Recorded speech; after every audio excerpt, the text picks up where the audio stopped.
Alright, I think we have sound now. Did you guys have sound this whole time? Hello, hello, and low. Do I have sound? I think that I have a faulty USB port, and sometimes that makes things rough. Good morning, everybody. My name is Alckemy. Welcome to the channel. I'm going to pull up the camera here in a second, even though I just woke up. I've got my coffee ready. Alright, I think we have sound now. Okay, we do have sound. Did you guys have sound this whole time? Got sound. Hello, hello. Can I PP the email description? No, I would go here. Hold on. Hold on 1 second.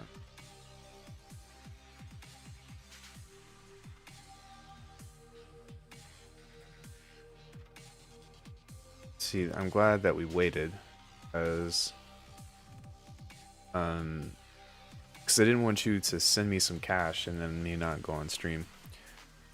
Okay, so let's find ARTURIA Pigments.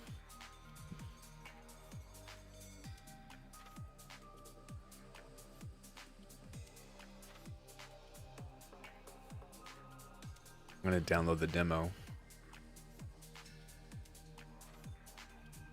Yeah, good morning, everybody. My name is Alckemy. It seems like I'm running into more and more technical difficulties these days, but it's alright. Hopefully you all are well. I've got my coffee. Thank you to Korean Jesus. He's going to be hooking me up with some pizza, so you know what that means. No longer stream. Potentially. We'll see how my back does. Yeah, hope that you all are well. I'm almost ready. I'm just downloading the demo to this thing, and then I'll see what we can take a look at here. First name's Ian. My last name's Alckemy. My cool name is also Alckemy. My other cool name is also Alckemy.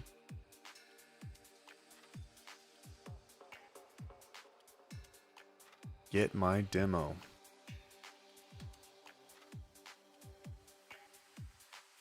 Cool. Alright, so let's get this situated.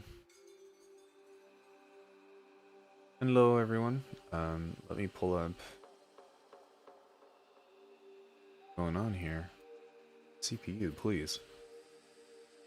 Let's grab a capture device. See my ass face. Got a tank top on. I'm trying to show off my guns.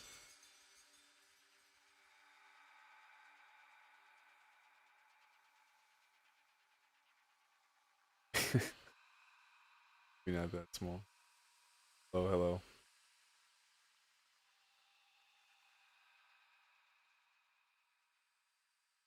I think that a clown combed my hair this morning. I actually combed my hair, but it's so humid out here that every time I comb it, it just goes like, whew. Hi everybody, what's going on? Please verify.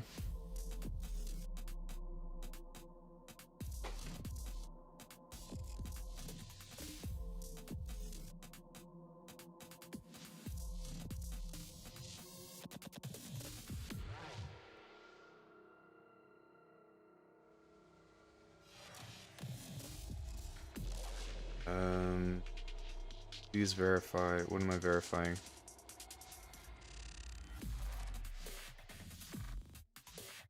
Yay.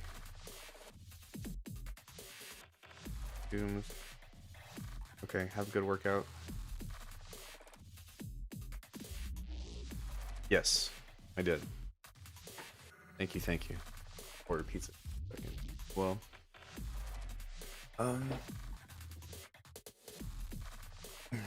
should work out.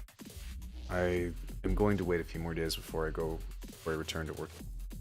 Okay, so we've got this in our thing. So let's go ahead and download. Oh, we're waiting for that to download. Oh my gosh, that's a hefty download. I'm gonna pump up these push-ups now. Also amazing hair. Thank you. I don't know what's up with that today.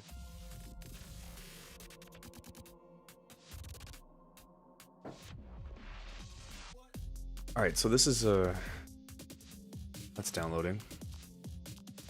So maybe what we can do is we can take a look at some pigments videos.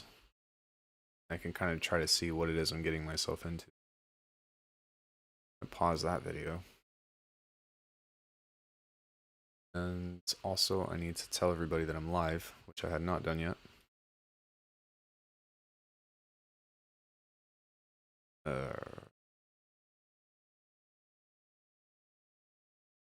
We're demoing pigments.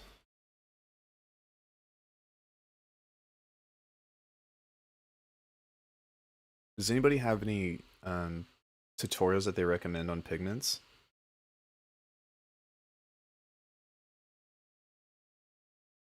Y'all should go watch that.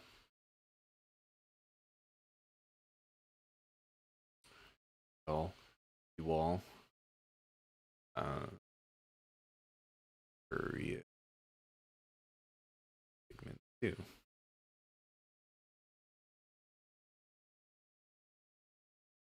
The best synth of 2020.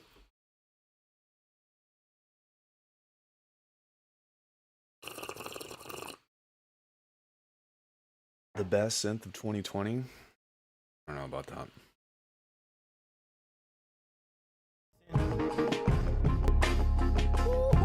Oh, yeah. Hey.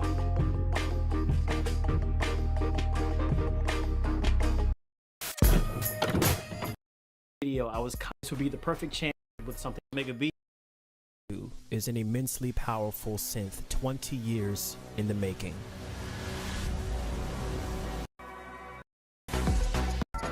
Here, open ARTURIA Pigments CST. And this is what the synthesizer is going to look like. So, I mean, it looks, honestly, when I first opened this, it looked extremely daunting to me. Very intimidating because there's so many moving parts, so many knobs to turn, so many different things you can do. But that's the beauty of it as well. Like, you can design your own sounds entirely. What I normally do and what I recommend for beginners is just press buttons, turn knobs. You can always exit it, open it up again. So I know all about Get in random program. All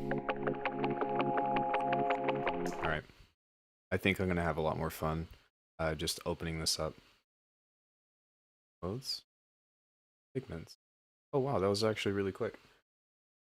Continue.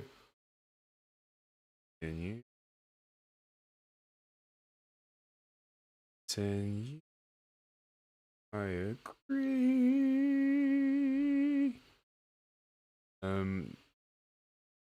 Just ST. Maybe standalone. No, I most likely will not. Most likely will not use this again after today.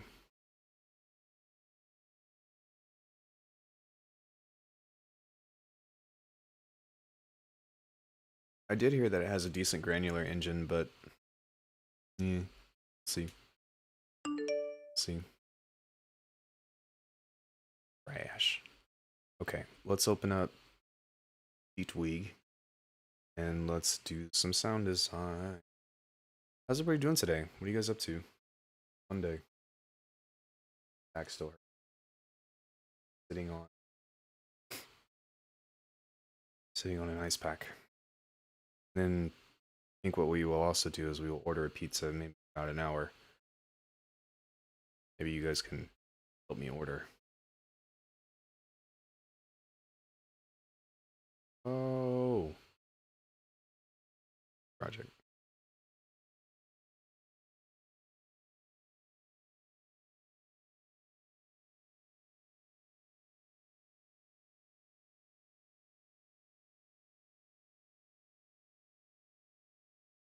No. No, you cannot send me notifications. What? Buy your other stuff? So... Okay, so here is Pigments. No, I'm just kidding.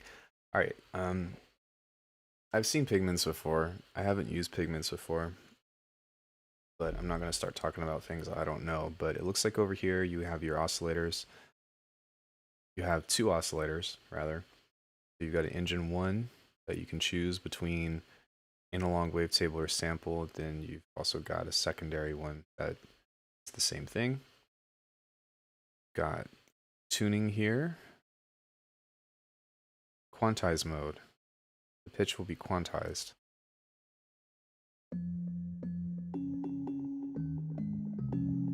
That sounds really nice. Okay, select which intervals are allowed when receiving a modulation course tune. Okay, because there's no modulation on it, that's not working. Got a built-in filter, and you can detune, define, and course. And with the shaper mode, you've got these different modes here.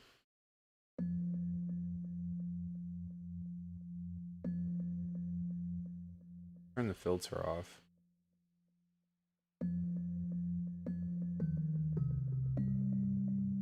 And that's being reversed. So how do I play this at a normal? I like to you.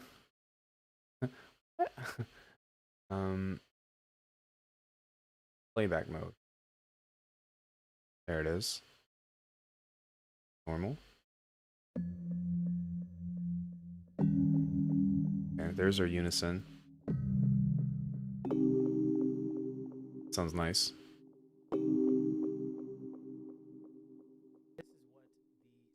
I like to quantize. Wait, I like to quantize pitch mod, then use function modulators to draw from melodies. Okay. You kind of just get a feel for this really quick. So it looks like you can add up to 1, 4, 5. Yeah, so you can add quite a few samples. Can you add your own? You can.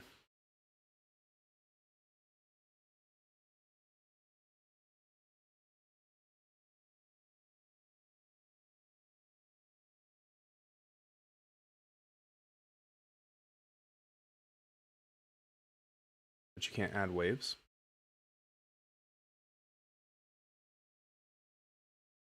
Maybe because it's the demo?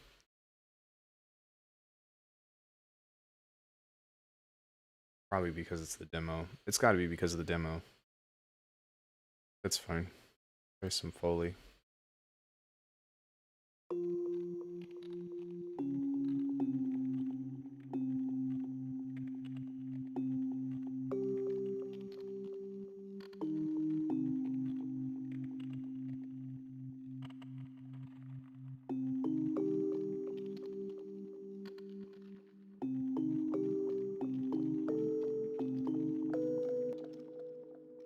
I don't even hear this.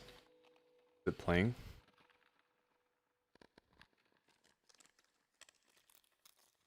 Yo, what up, subvids? Yeah, it is playing. It's just really quiet. So let's turn the gain up on this.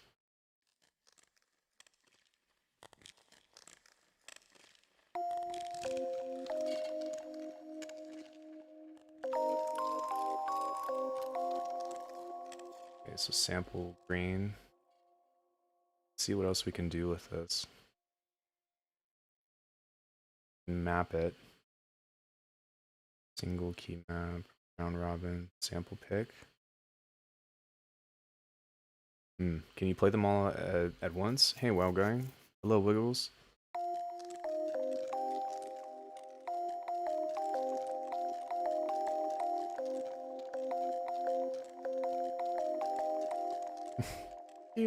I don't know why I always play that. Okay, so can you copy engine 1 to engine 2? That's kind of nice, but can you set these to play at the same time, like with multiple samples? Or does that not?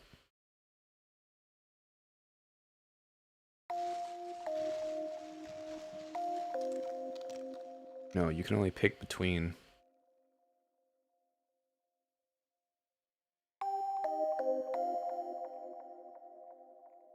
Key map, key velocity map.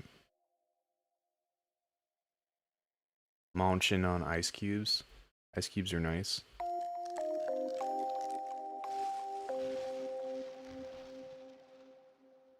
It's kind of odd that you can pick between these different samples, but you can't. I just opened it like maybe 10 minutes ago. It's kind of odd that you can pick between the samples, but you can't play them all at once.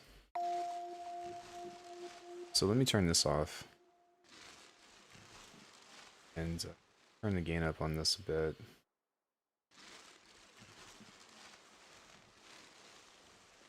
Go into a Han. That's on here. It's not on here. The Gaussian might be nice.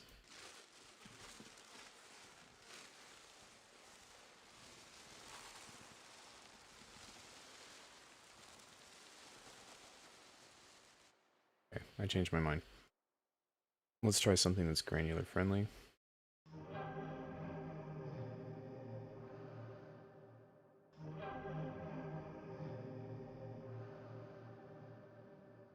Granular engine isn't on right now. Have to hit the power button. Power button. This power button? This power button. Okay, thanks. I think it was on. Oh, yeah, it was on with this.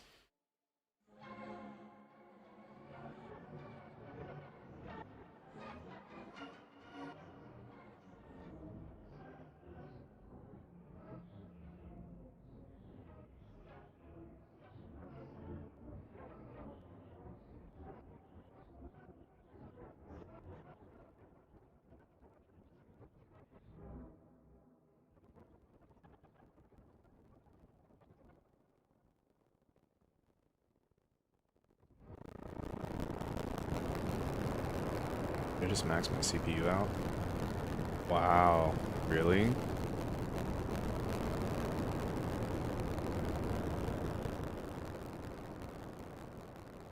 What? I already maxed my CPU out just off of a single engine? It doesn't seem like that's supposed to happen.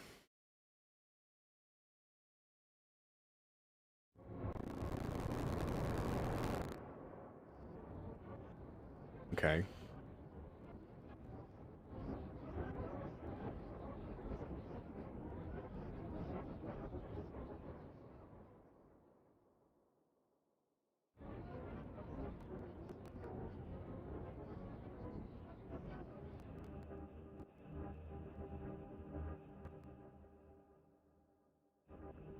Yeah, that's crazy huge. What is the limit? Is that just how many grains that you can have up to playing at once, or how many voices or something, or?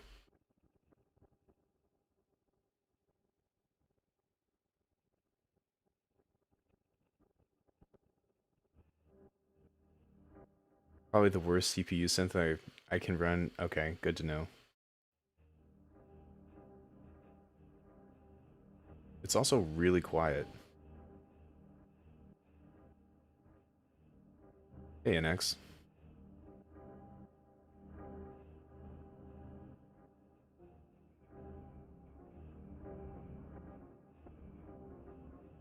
Okay, so I most likely wouldn't do a lot of granular stuff in this, just because for the sheer fact, like, unless if,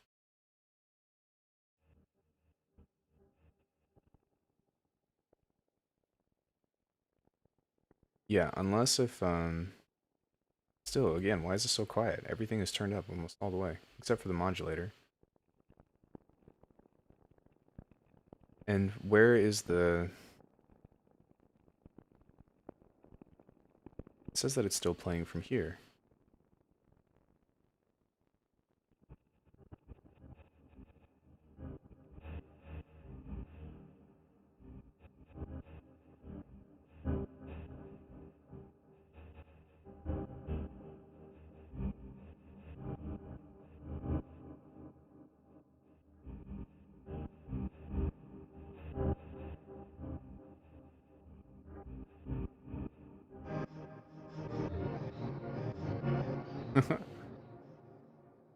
My webcam is choppy. It's okay. My webcam is choppy because this is killing me. This is destroying my CPU right now. Oh, I'm also dropping frames. My stream is experiencing issues. Okay, is it me? Is it me or is it my internet? Let me see what's going on here.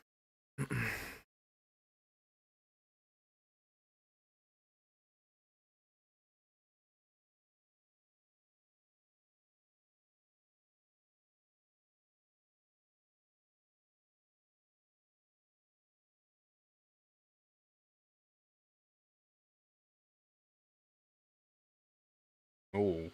Oh.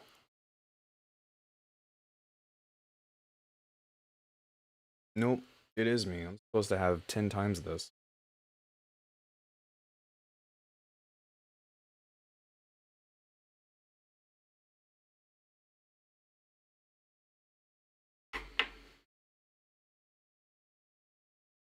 It's me. Oh, there it goes.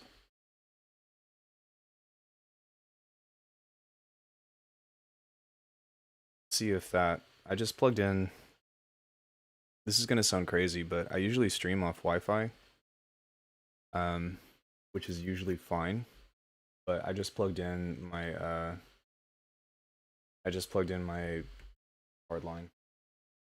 So we'll see if that will even things out.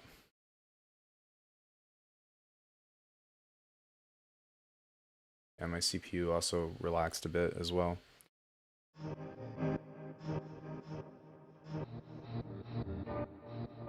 Okay, so this is a filter. You can drag knobs to create or edit modulation routing. This window is so big. So, window. It's already better. Yeah, I just plugged that in and that was everything. How do I resize this damn thing?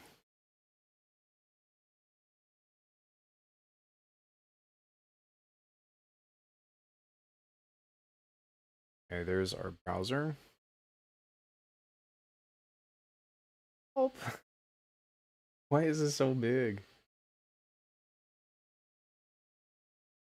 I can't even... What the fuck? 0 out of 10 synth. I can't even resize this. Every time I try to drag this corner up,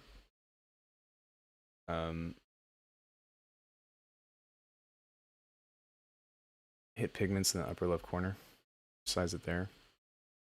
Thank you. Jeez. Okay.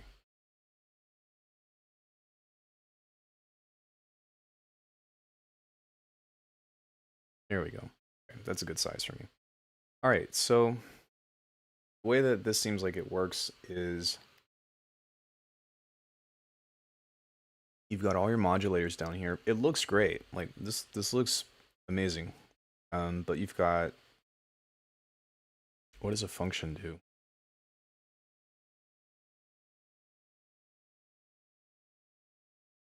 Okay, so you can sidechain things to each other. So there's probably a lot that you can do with this in that regard. Let's go ahead and just try something simple. So instead of a sample, we'll turn this engine on. Or actually, can I initialize? Is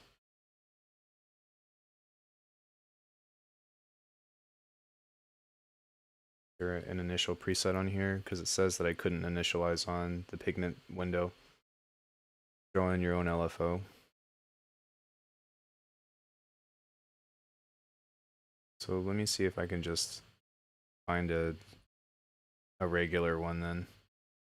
Thank you for doing this, by the way. Yeah, this is a great suggestion. I haven't messed with a new synth in a really long time, so functions are just custom LFO essentially. This is making my week. The user interface looks super, but these white knobs are ruining the feng shui for me. You mean these? And these? I think they're okay. Okay, so if you're using an analog, then you have up to 3 oscillators. So can I turn this one off? And where are my effects? There we are. So we have a second tab that's in effects. I don't particularly like that, but that's okay.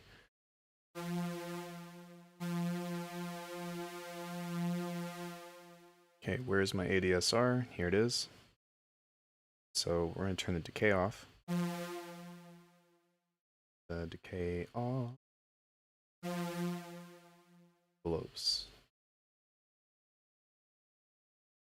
Decay off.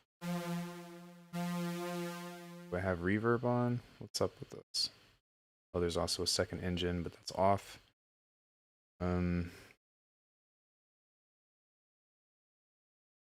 Hello? There we go.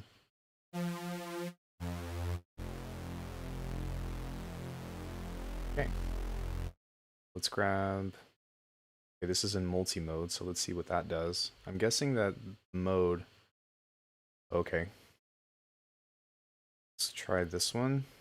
And what is KBD? What does that mean? F1 FM amount? Keyboard mode, I'm guessing?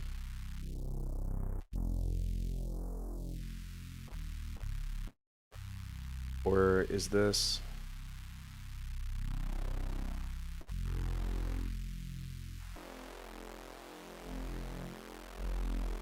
Okay, so let's grab a function, because we say that's a custom LFO, right? And I think what we do is we go here. There we go. Let's draw a multi-stage envelope. Okay, I'm starting to get the hang of this, I think. And now we can drag function 1 to here. Function 1, 100%. Okay. Now on here it's on sync, but we're going to make that slower. Keyboard is keyboard. Yeah, that's what I said. Yo, nearly fell for pigments. The ARP is great.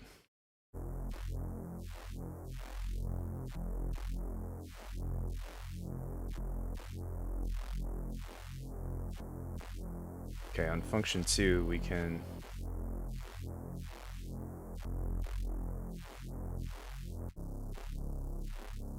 do another one, so we can mess with the reso here with function 2.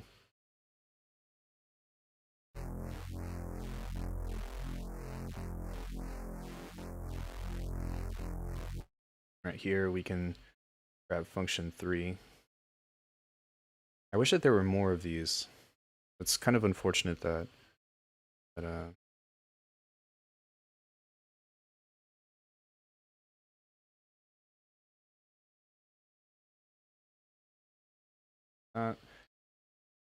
and then on this one we'll just automate the cutoff, I think.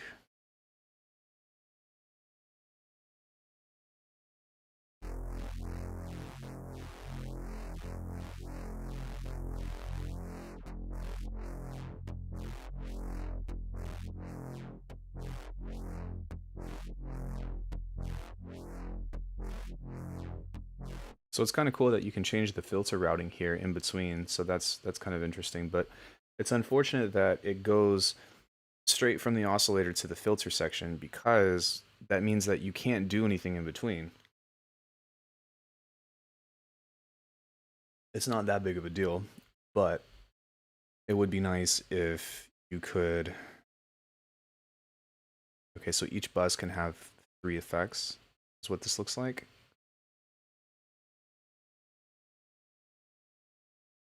To be honest, this would have me a bit baffled. You can use the comb to combine different modulation signals to the kind to manipulate regular LFO shapes. Fine. Use the comb to combine different modulation signals. Kind of manipulate the regular LFO shapes. So you're saying that you can use the comb to modulate the, or you can basically use a comb to phase plan. Is it better?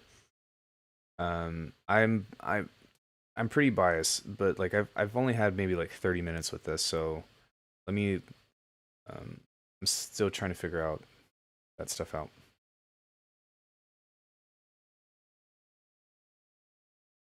You're kidding. This is it?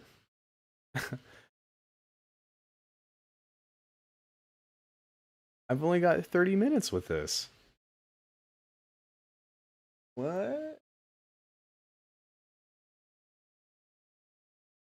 Okay.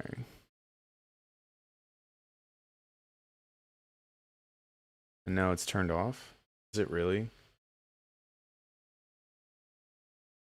That's it? I'm muted? It no longer works? Or do I have to close this and upload and try again? It's to the right of function. Let me see if I can. You only get a 30-minute demo? What's up with this?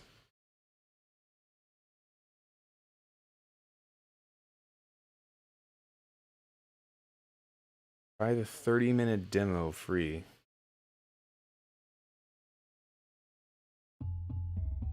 Okay, I just had to restart, but okay.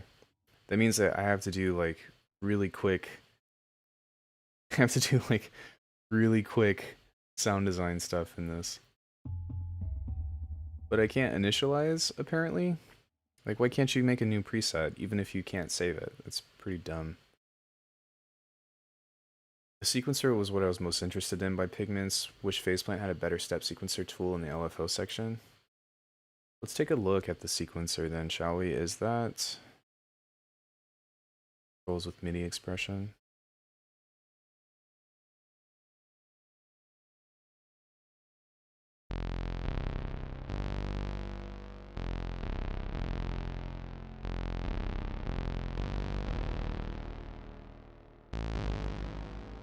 Yeah, you can't. So look, on the new thing, you can't do that because you're in the demo. So maybe I can find, if anybody has this, is there a preset on here that's like really basic that I don't have to like turn a bunch of stuff off? Because all of these seem like very, that looks interesting. Top right tabs. Recording to logbook. Yo, thank you so much for the follow, Felix Bot. Are you a real person? By clicking the types in the template in the default. Types. All the way down. Nice. Good call. Great. Yeah, I got it. I got it.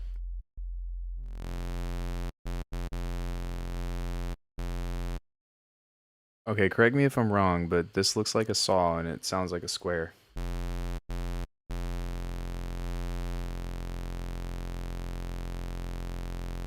Oh, it's kind of both, I guess.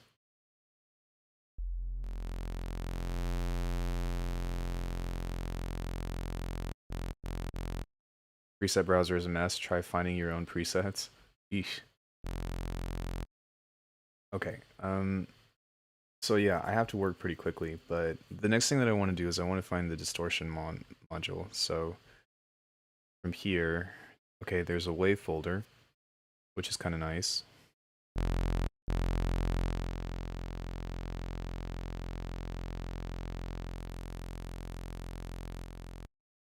But you have two.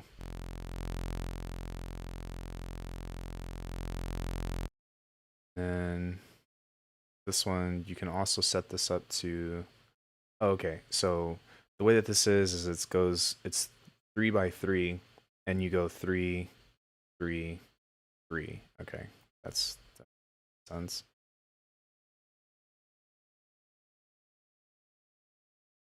Yeah, but as you can tell, the routing options that you have on this are pretty linear. Saw as a straight line. You can probably make presets with the demo by saving a container preset that has pigments in it. Yeah, that's true. But I only have 30 minutes to make it, and I'm still kind of getting my way around this. But, can't do a notch? Parametric EQ? Well, I guess you can do it on this one. But what are the shapes on here? Okay, so you have a shelf, and then you've got bells, then you've got here. So that means that you can at least do this. So if you wanted to make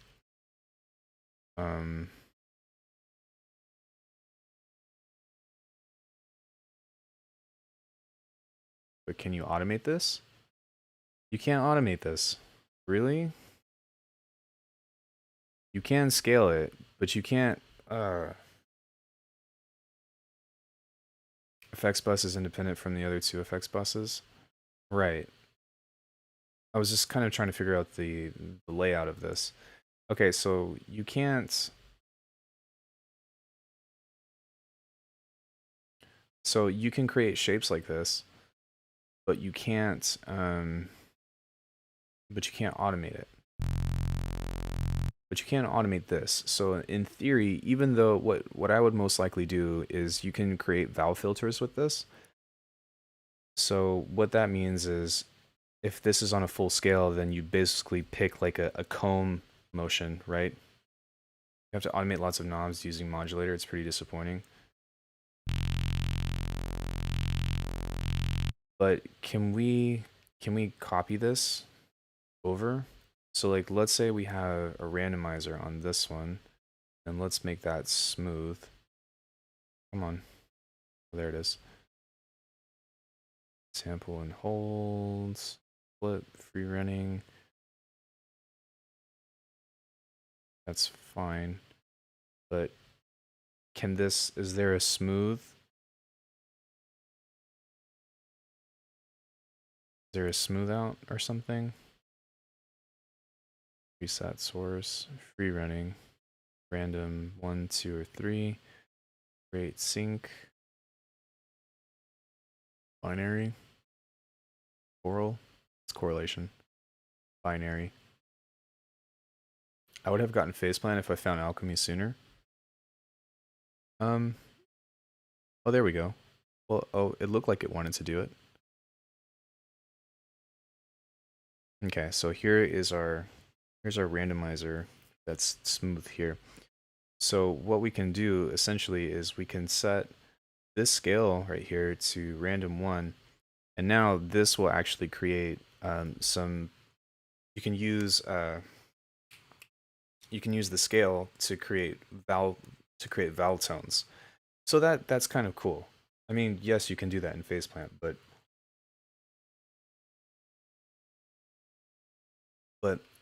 can I? Okay, so it's cool that we can drag the order of that there, and if I hold Option, can we do that a couple times?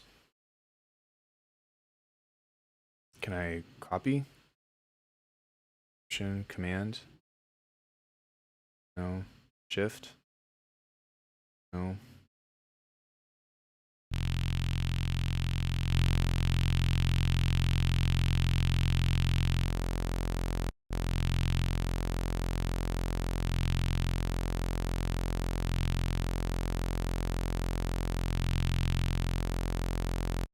So then if we did the same thing here, we can make effects presets and copy them. I don't know if I can save them though, which apparently it's not letting me. Can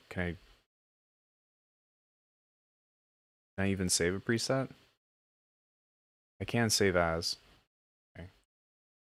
It's not really worth it to me though. Okay, so let me close out of this and let's start new.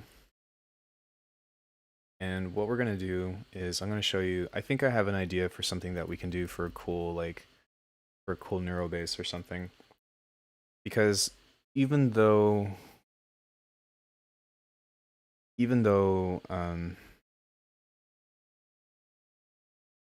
God, oh, template, okay. Oh, got it. Even though you're kind of limited on some stuff, there is a couple of cool things that I think is neat about this. So if you set the filter routing to here, and you change this one to a high pass, pull the cutoff here, pull the resonance up, and then you set this one to a low pass. On, please. Give this just a little bit of resonance too. Then we go into random, then we go into, oh sorry, I want sample and hold. Kind of mess with the rise and fall a bit. Now between the cutoffs here,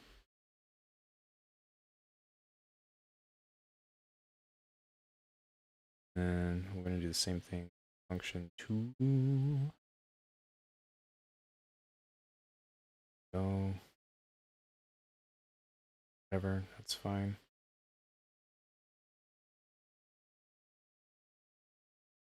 Oh no, that's not what I wanted. I wanted random 1. Random 2, rather. That's on LFO. That's not what I meant to do either. How do I get rid of...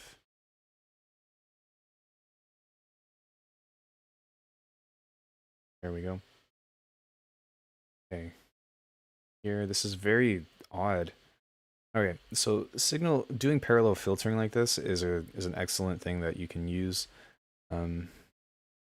Classic, super. Let's see what that does.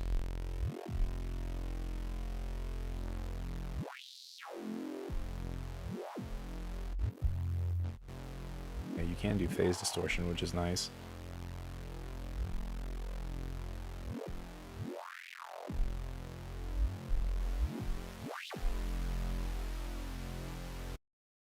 Exponential.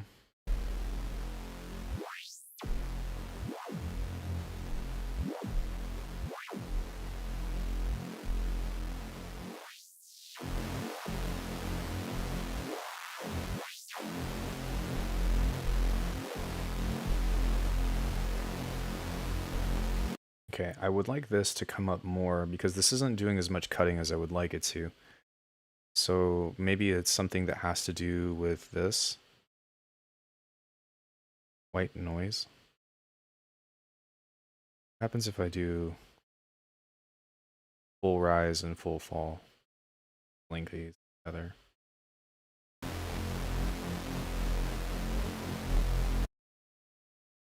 Theoretically, we have these set on the full amount, but it's still not moving that much. Use the surgeon filter. Okay.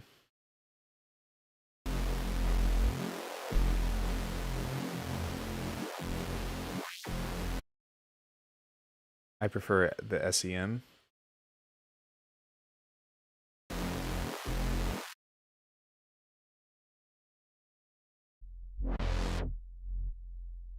Okay, I'll use that for the other one. SEM might be nice.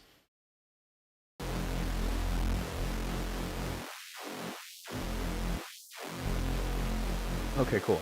Gotcha. No, I actually specifically wanted this to be a low pass.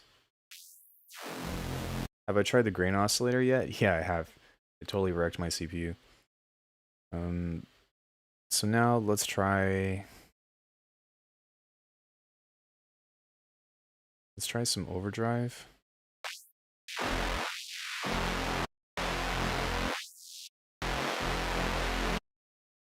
And maybe let's try some more filtering. So the multi-filter. It's kind of weird that you don't have access to like the SEM or the same filter types like in this section, because this would make that so much more viable. It's cool that you can do parallel routing that way, or you can also do reverse routing up here, but that doesn't make a lot of sense to me. You can automate the dry wet of a filter. That's pretty unique actually, because you have to do a lot of workarounds in phase plant to do that. Sequencer section in Pigments is pretty insane. I'll take a look at it in a bit, because I've heard good things about it, but I think that, like, I think easily the consensus of this is that these were just designed to do, like, if you're talking about the difference between Pigments and phase plant, they were designed to do very different things.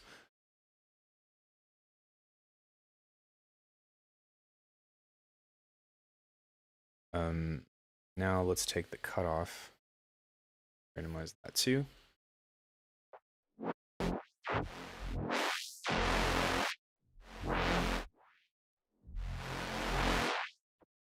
And on here, we can grab an EQ, and then we'll do that same filter shape.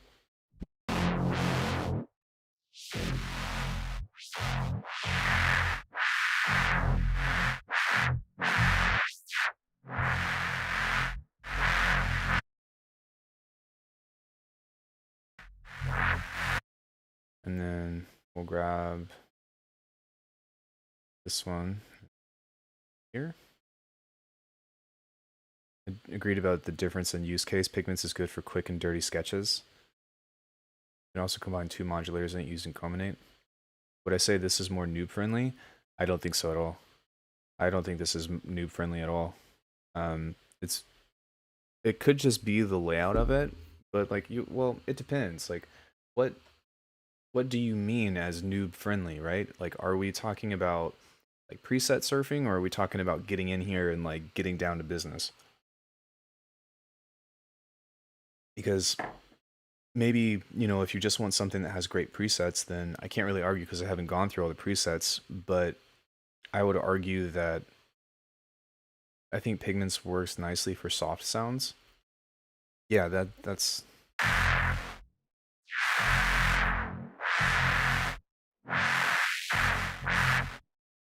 definitely less intuitive than Phase Plant. Yeah, I'd say so as well. Not in like a mean way or whatever, right? But okay, so okay, nice. So we can make that mono here, which is kind of cool. And then we can spread it back out with a chorus.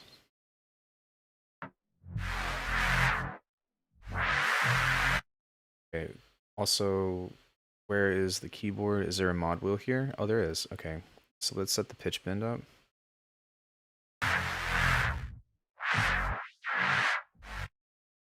Oh, we want that to be up instead.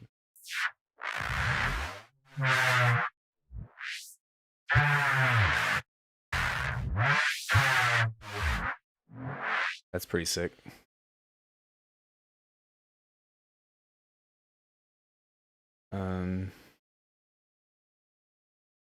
Okay, it might be cool to place the reverb here first, and then the stereo pan, and then the chorus. And then we can pull the reverb into a dry wet.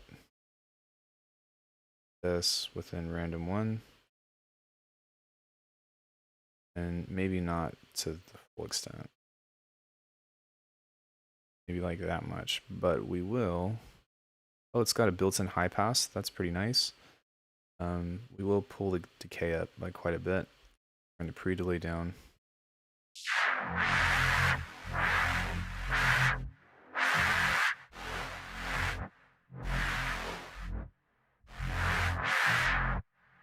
Okay. And then this is weird. It says multi-filter, but you can only, that's all it has. Why? Why?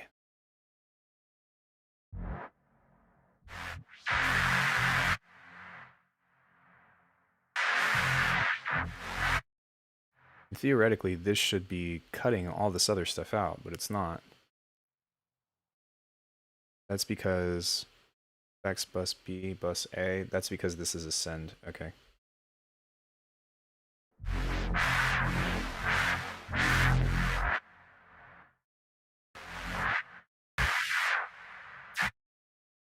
Kind of strange though.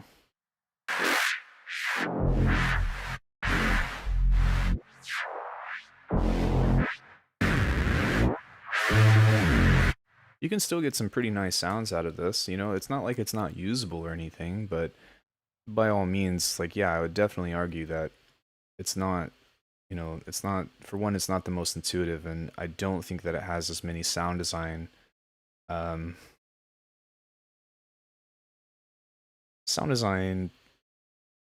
diversity, as much sound design versatility as Phase Plant. A limiter might be nice.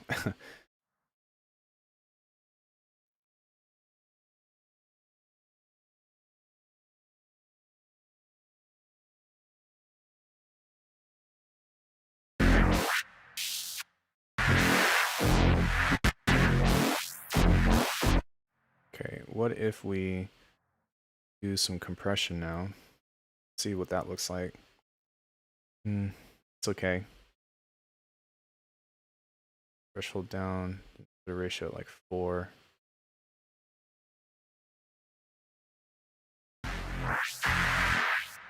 Let's see if there's any other bit crusher, a phaser, a delay, a tap echo. This would be pretty cool to do stuff with if we are exploring in sound design and all that. But okay, so Holland, oh hey Liam, getting down to business with it reminds me of Massive, which I think is pretty new, friendly. What's up, man? I haven't seen you in a long time or heard from you. I hope you're doing well. So I think that one thing that Holland mentioned, which is really important, is that while within this in its own right, if you were to combine the elements of this with Bitwig, of being like, okay, well, I can't automate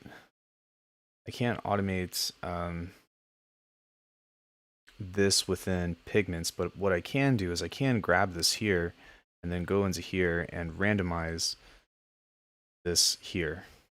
And this is why Bitwig is, in my opinion, unparalleled, because this essentially in one way or another makes almost every synth that you have modular in some way. Now check this out. Now we have this moving. Granted, I did the wrong one, but that's okay. I can just do the same thing and apply it to this one as well. So, oh no. So we'll grab the peak 1 frequency here, which is on the first one. And we can automate this too. So now we've got our own kind of custom shape that we can use.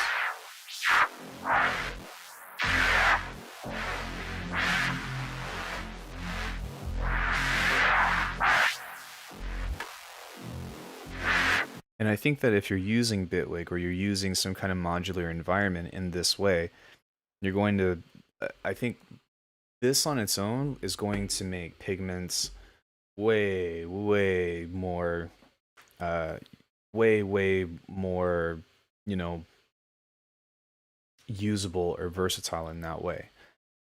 And that's kind of the beauty of having a modular environment within Bitwig, right? Because no matter what you have, if you can't automate something, for the most part, you can still do it within Bitwig.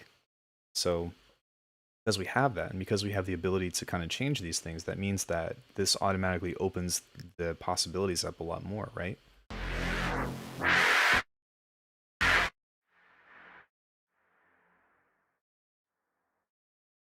I'm gonna pull this down a little bit more.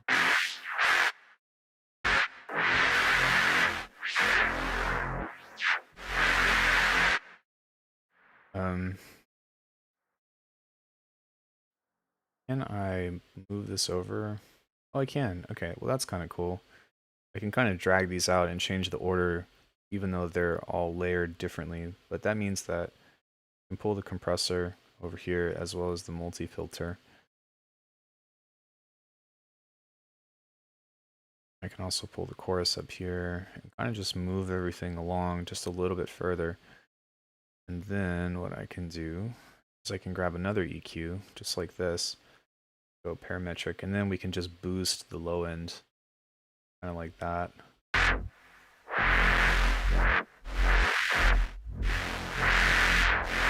Okay, but this is something that you have to be careful of because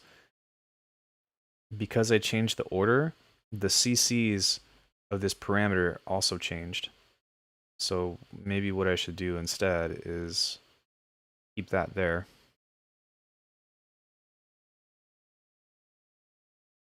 And now, I don't know why that's so high.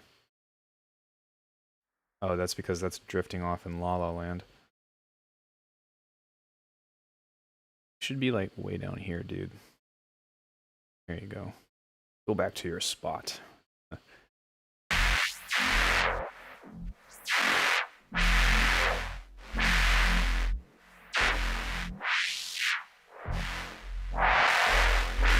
Okay, and now that you have that, you can do processing on the outside, right?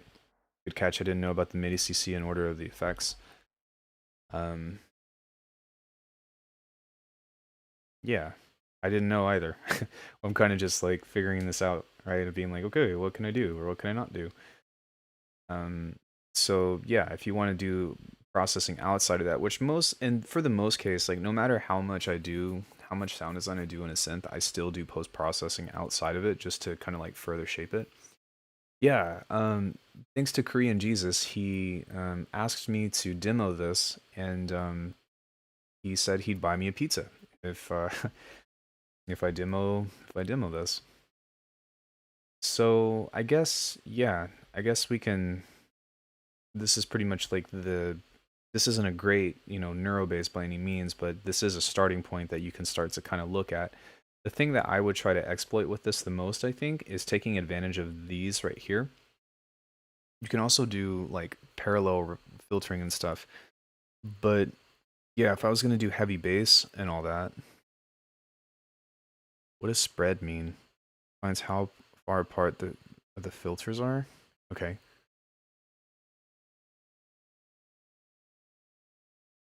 Guess you can't change it. Okay. Um, but what was I talking about? Yeah, so doing something like this and then setting this up in the effects of here's your filtering, and then it just becomes a matter of filter, distort. Somewhere in there you might want to throw some kind of stereo stuff in there and then compress it at the end. That's kind of what I would look for within trying to, make some kind of quote unquote like neuro bass with this. And granted, like the filtering stuff, there is a price difference between the two synths though. You can get it for $100. Well, you can also get Faceplant for $10 a month, plus Multipass, plus all the snap-ins, plus Snap Heat, plus Synth One.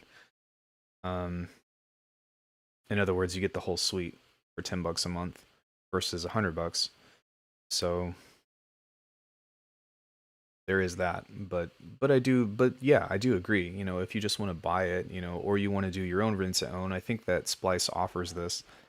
I don't think that this is something that I would personally buy though. Not because it's bad, but just because I just don't see this being more versatile than Faceplant in its own right. Except for, let's go ahead and open that up. We can turn this off. It's fine, whatever.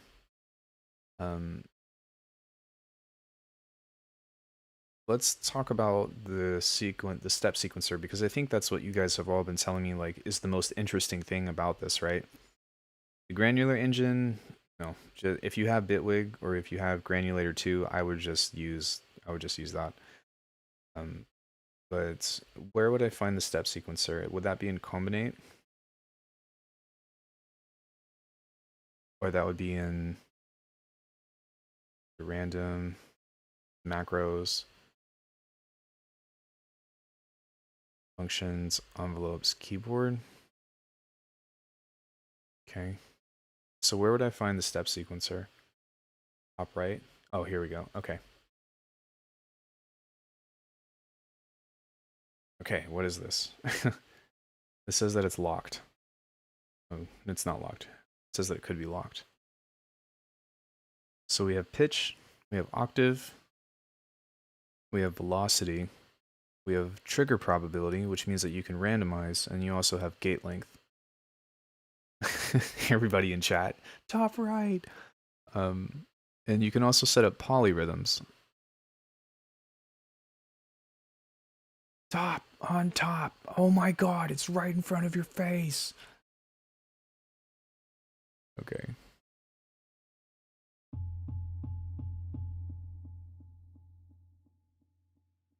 So can you set this to a... You can set this to a scale.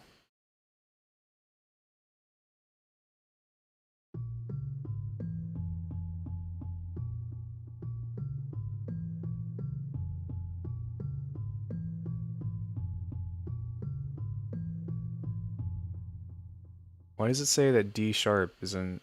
No, where's E?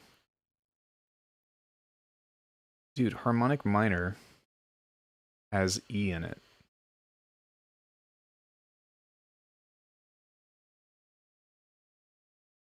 Melodic minor, maybe?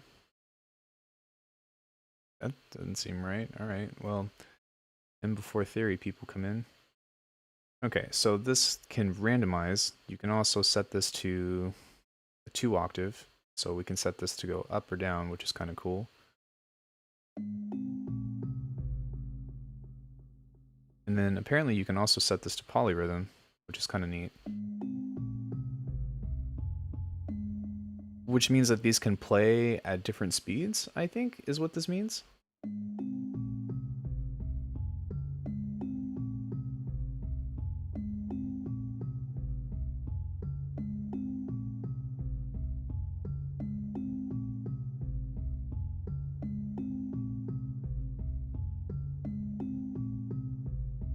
Okay, how do I turn this on? Because this is only 8 steps. Where's les steps?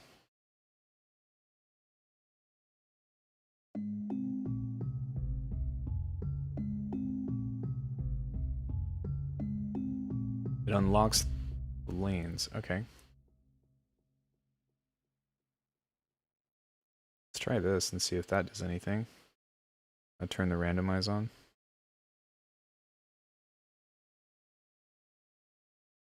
Auto regen. R.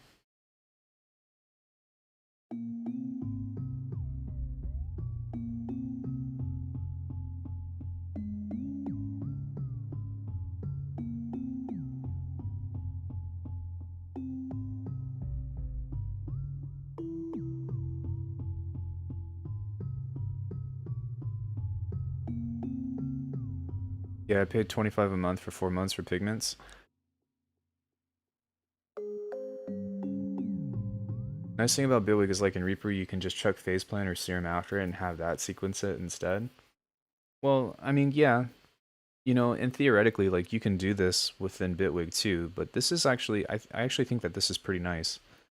I kind of want to mess with this just a little bit longer, and then I'll pull this up and compare it to Omnisphere, because I think that's more so of what Pigments is trying to compete against, because this isn't really a modular synth by any means. It is cool, but I think like I said, it's trying to accomplish something totally different. And I think that it should be respected as that, right? So like it shouldn't be like, I think most people came in here seeing how this should compare to Phaseplan, but Phaseplan is still the most, in my opinion, unique synth that's out there. Yeah, I actually wanted to look at Stokes. That dude, thanks for reminding me. That was really cool. That's something that I wanted to check out.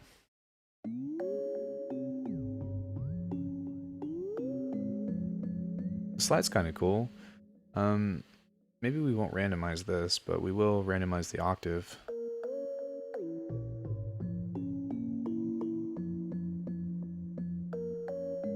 And drag the length of the lens on the right edge.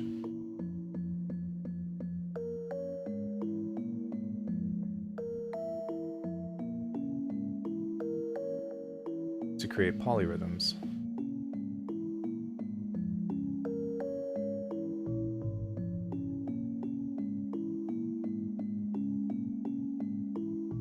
But it seems like you can only drag from the left to the right on the far side in this way. I think the beauty of Pigments is ease of use. It's perfect for people who don't have knowledge or the will to go deep into synthesis. Likewise, been meaning to check it out too. If you keep regen longer than the sequence, you get some recognition before it changes. Okay, so that's what I heard in here. If you keep regen longer. Okay.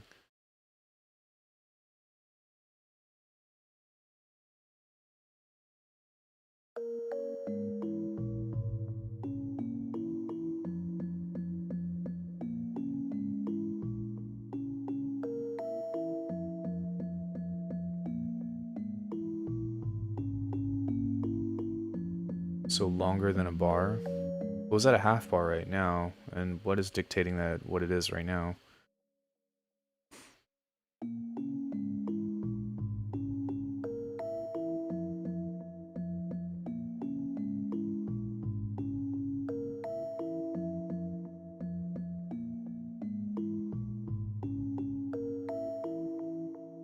So it seems like this will... It seems like this is the sequence length or the sequence of notes, and then the rhythm or the velocity randomizes, and then the trigger probability you can change to create polyrhythms, and then also you can randomize this. So that way this will keep cycling as this continues to push forward. But is there a way that this can jump? Sequence has 16 steps and that makes a bar. I guess. Yeah. You can cut that cookie in a lot of different ways, but sure. Okay. In this case.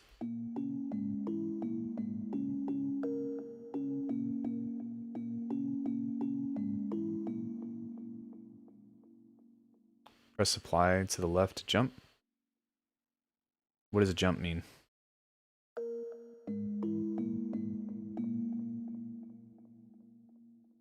I guess that just cycles between.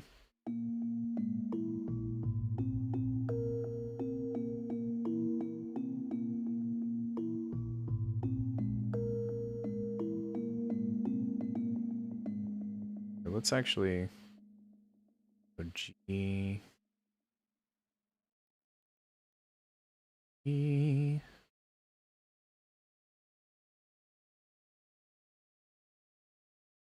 A. G. So within this though, oh, okay, that's why this is C harmonic minor. I was like, what the fuck? Okay. So can I how do I turn this off? Or how do you set like how do you set the custom root note of this?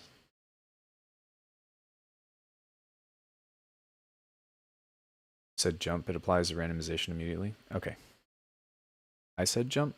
No, I meant jump like I meant it in a different context. Stochastic plus phase planet? Yeah, well, we can do that later. But I still wanted to take a look at this. I think you set the root note in the oscillators. Okay. But wouldn't that just be like what it plays as?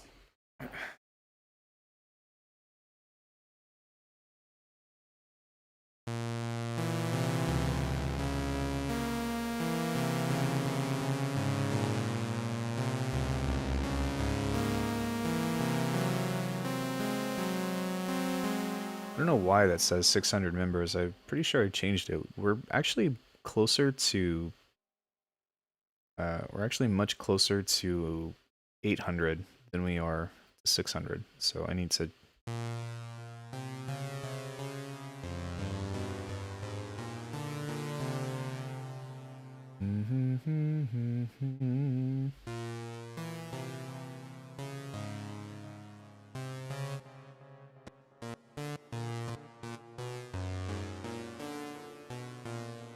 It still is a little bit confusing to use though, but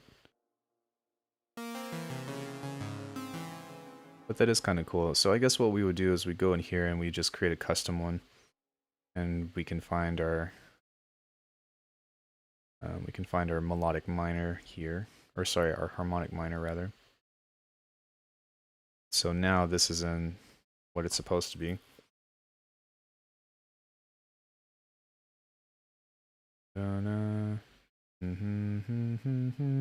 Yeah, I'm pretty sure that's F harmonic minor.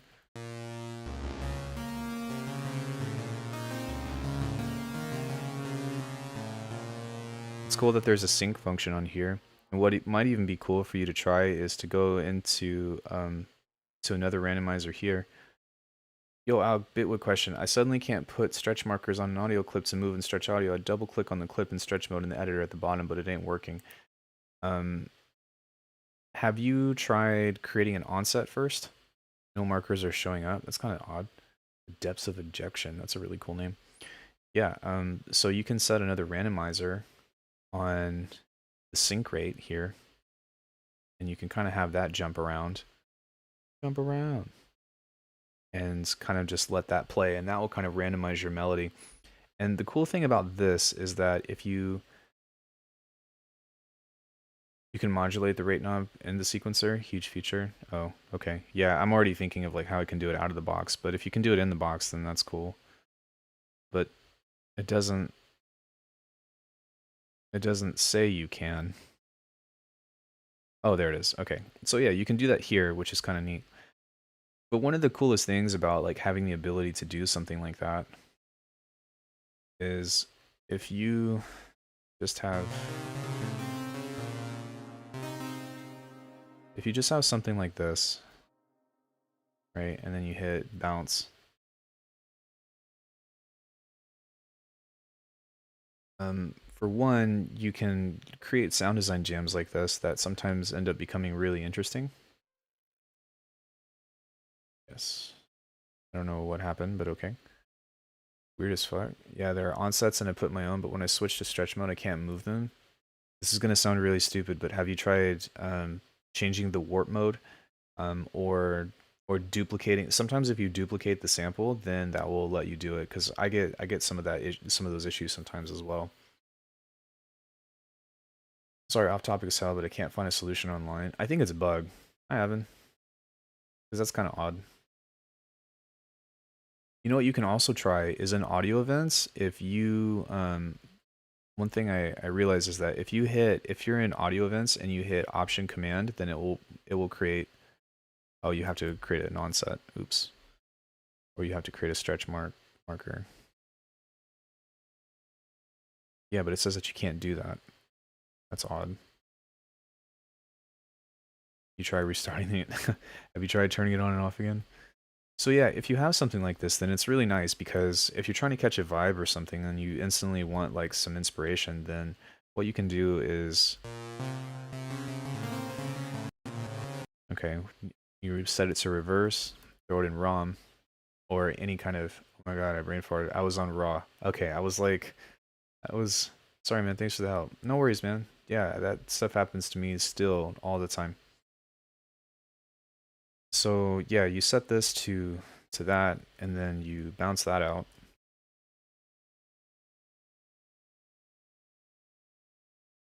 To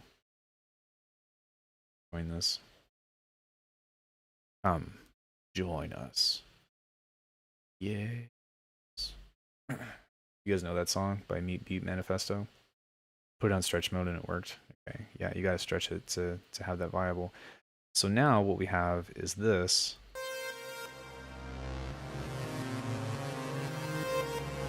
And then if you do it again, so I stretched it out, or sorry, I didn't stretch it out, but I reversed it again, and then if you apply another one in the same manner.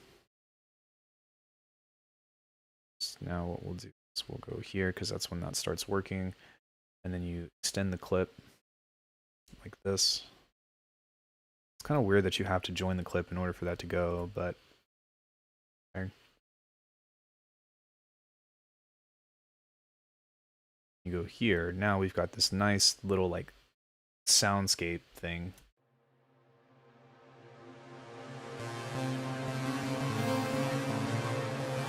Might actually sound better in reverse.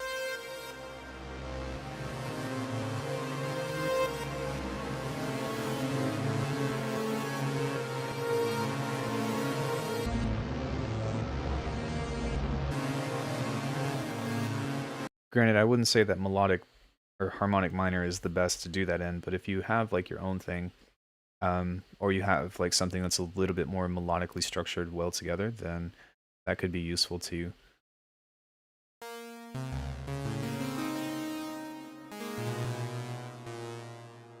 But whenever I write music, I usually go into that.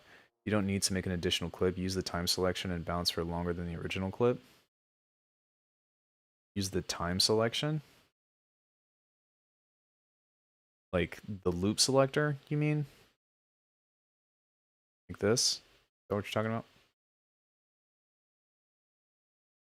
Or are you talking about having an original clip and then doing that? Because sometimes this will end up looping. Okay, gotcha. Yeah, it's fine. It's almost as many steps, to be honest. I do have Paul Stretch. I don't really like Paul Stretch though. Okay, so let's so Korean Jesus, did you have any questions about, like, was there anything that you wanted me to try to do in this that you wanted to see? I guess we're probably gonna run out of time pretty soon, so we better refresh this. Or does anybody have any sound design questions that they wanted me to try to troubleshoot in this?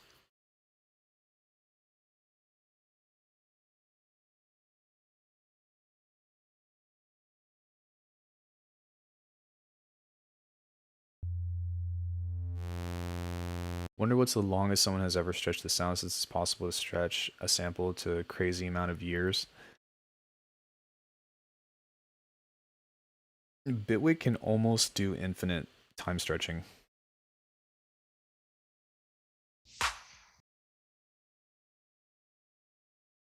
Alright, ready? 1, 2, 3, 4, 5, 6, 7, 8, 9, 10, 11, 12, 13, 14, 15, 16, 17, 18, 19, 20, 21, 22, 23, 24, 25, 26, 27, 28, 29, 30, 31, 32. It's still going. It's still going.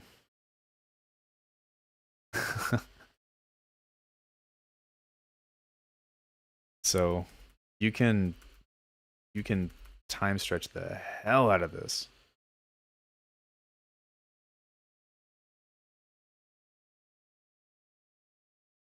It died.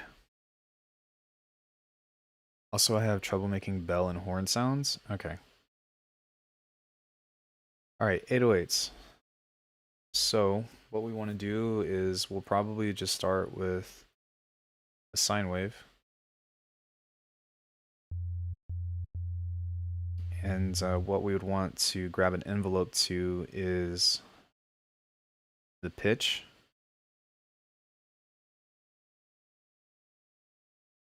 Okay.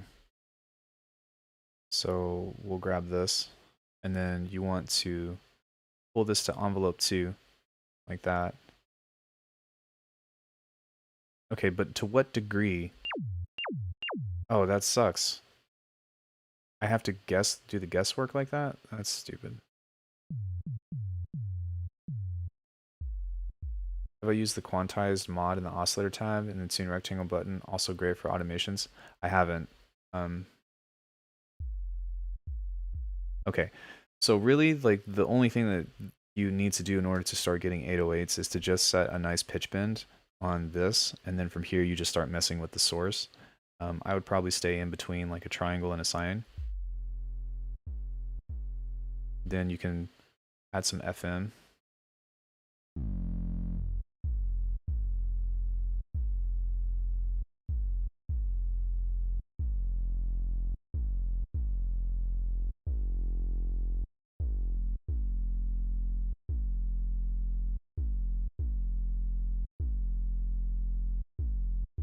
Let me see if there's, let's try exponential.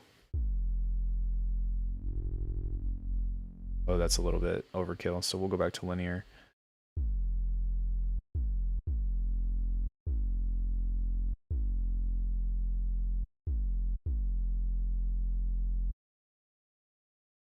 Okay, and now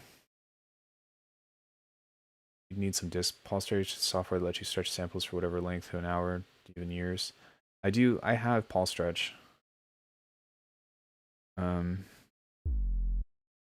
So now we can go in here and let's do some subtle distortion. So maybe I would do something like a wave folder.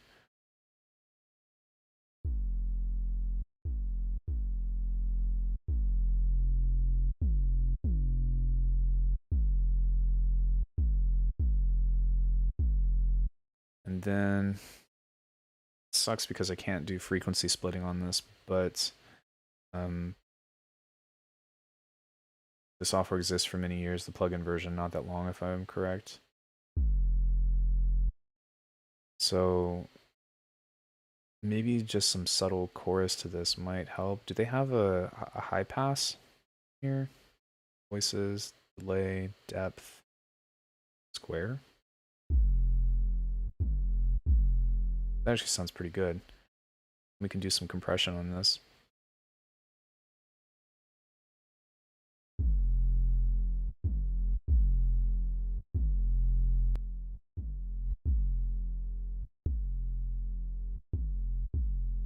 I have the software. No, I have the VST.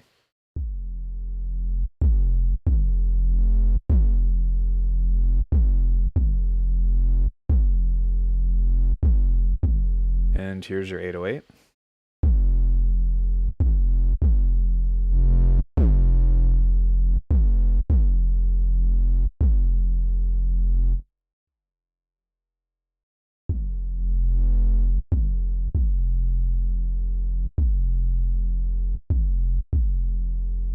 If you want to keep doing more to it, then coming by to say hi, but where's the pizza?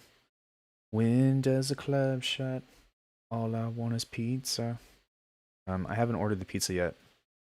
I never use the wave folder. That's wild. Well, you can use any means of distortion if you want. So that's the wave folder, but you can also just go and use this if you want to. This looks like a nice soft clipper actually.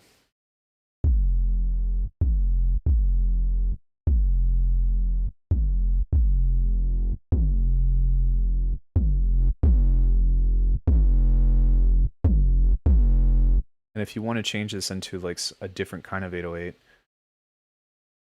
software, not sure about the VST, then what you can do is you can actually set this to any kind of wave table that you want. But what I would recommend is pulling the cutoff down.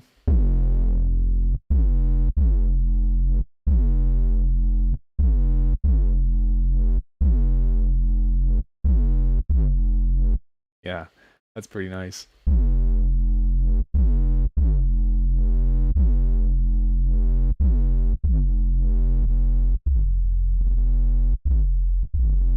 And then what you can do is like maybe just mess around with some of the wavetables that are in here and see if you can find something that's also interesting. Also, thanks for the 5K subs replay. Played around with it yesterday. Cheers. Yeah, I hope that you like it. Hope that there's some interesting and useful things to you in there.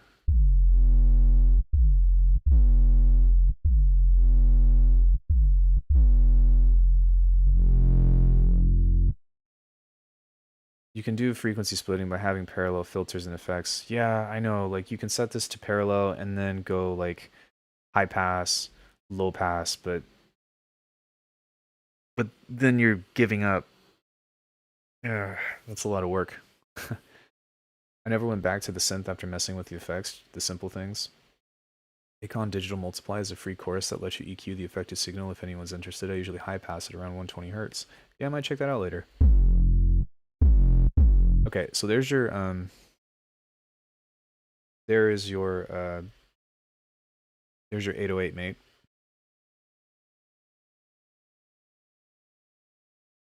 That is annoying that I have to do this, but that's okay.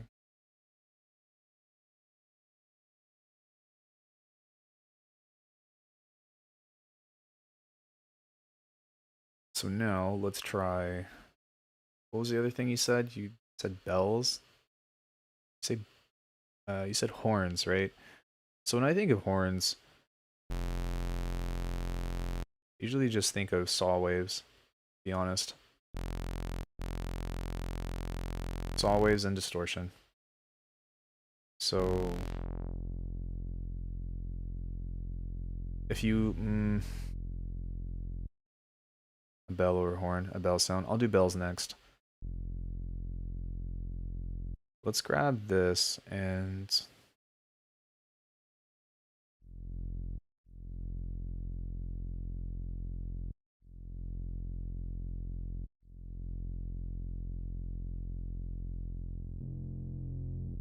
just a little bit.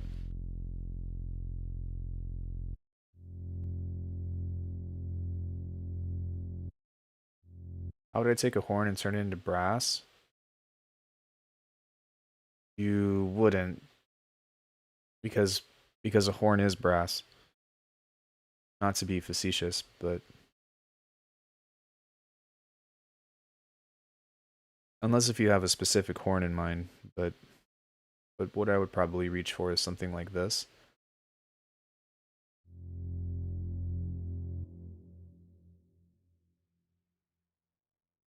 Maybe what I would also do is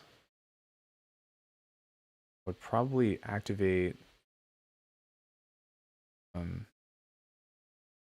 Envelope 1. Yeah, but to like give it a sax sound?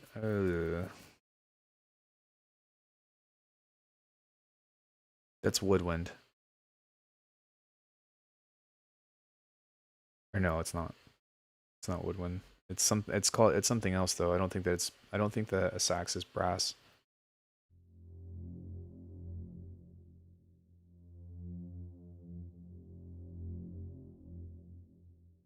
So yeah, I would just set the dry wet here. It is woodwind. Okay.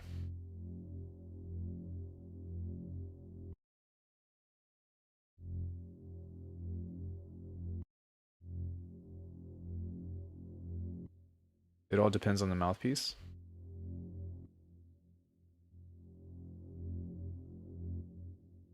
And what I might do here is also do some more distortion to the reverb effect.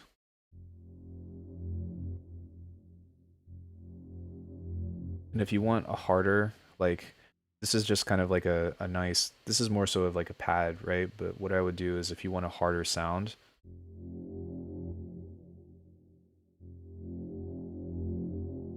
then the more that you start to introduce the higher frequencies from the saw,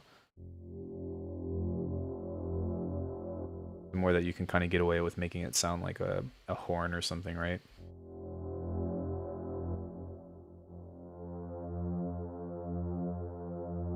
But if you really want this to boom, like in the way that like a war horn or something would, then you have to apply more distortion to the low end. So can I rearrange these? I can't, but I can move all these over, I guess. But yeah, if you really want this to like do things, then maybe go for a parametric EQ and try to boost the hell out of this.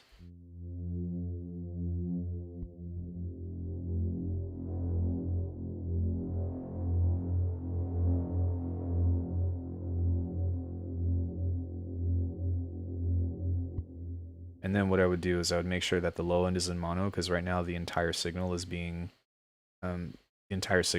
spread out, so you're getting a lot of phase cancellation. But audio rate on a filter is great for brass sounds, but Pigments won't allow it. Oh, that stinks. Yeah, as far as like a saxophone though, like it's really just a matter of like changing the saw waveform and kind of making it sound somewhat cheesy, I guess. But that's a sax is really difficult to emulate.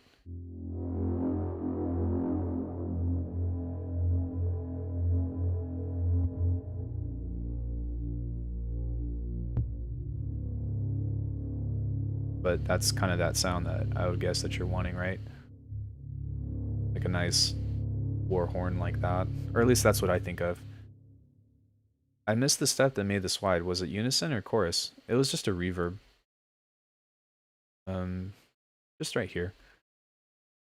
So distortion, reverb, and then some more distortion.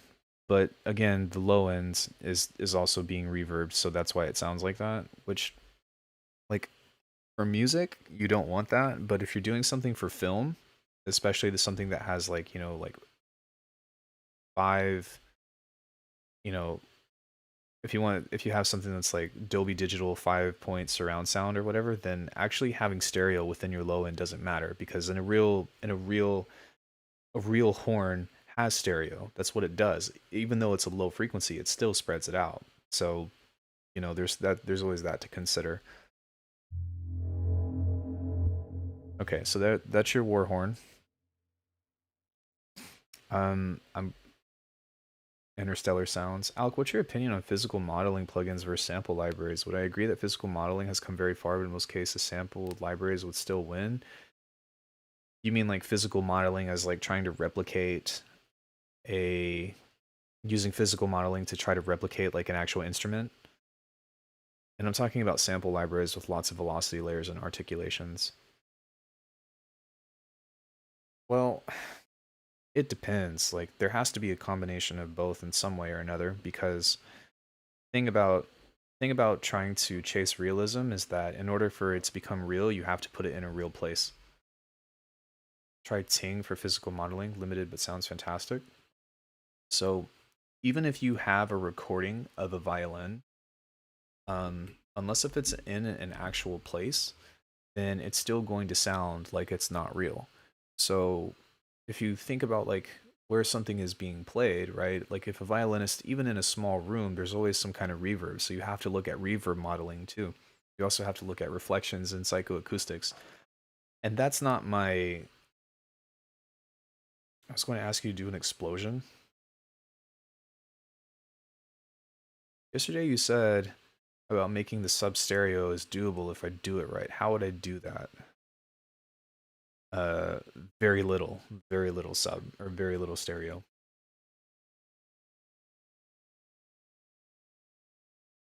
I can pull up a patch from Echo, actually, if you like, but I'm kind of... I'll pull... if you put that in your pocket, I'll revisit that in a bit, okay? Because I'm kind of trying to... still staying within pigments for now, but if you give me some time and you hang out for a bit, then I'll answer your question later. And I'll pull up that patch for you that Eccles made.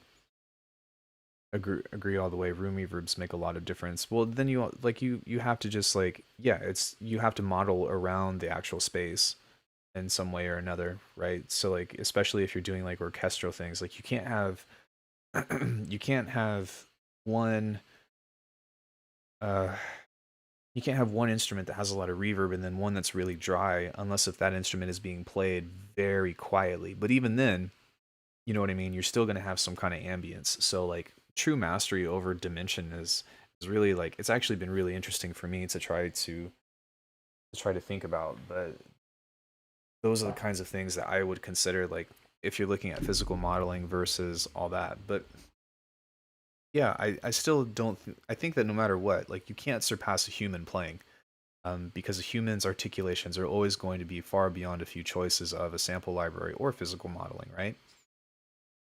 But is real better is the other question that you have to ask. If you like are wanting to be if we're totally looking at the subjectivity of it, is real better? Well, you're also asking for like really simple sounds, so you know there is a lot that you can do with this. By all means, I'm not saying that this can't do... it can't do the things that I would want it to do per se, but that doesn't mean that you can't do other things that I don't know about. I've only spent maybe an hour and a half with this plugin, so I think that it would be pretty silly to think that I already know the plugin. I'd have to spend an extensive amount of time trying to figure out all of the cool nuances with this stuff to, you know, make an educated decision. But it just can't do the stuff that I want it to. So yeah, like, is real better? You know, like, what if a physical modeling instrument has more sound variety, or what if it has more... you know, what if it has more... hell, like, just it has, yeah, more sound variety, or it has a particular timbre that you like, you know? You can't really... it's hard to say what's better. And to be honest, I don't really know of that many physical modeling plugins that are decent. I've heard sample libraries beat the real instrument subjective, but that's because the real instrument was played in a tiny booth without much reverb. See, that's actually how I would prefer to have that, though. I would much rather have dry instruments, because that means that you can shape them. If you have only one recording that's in a particular room, that means that you have to...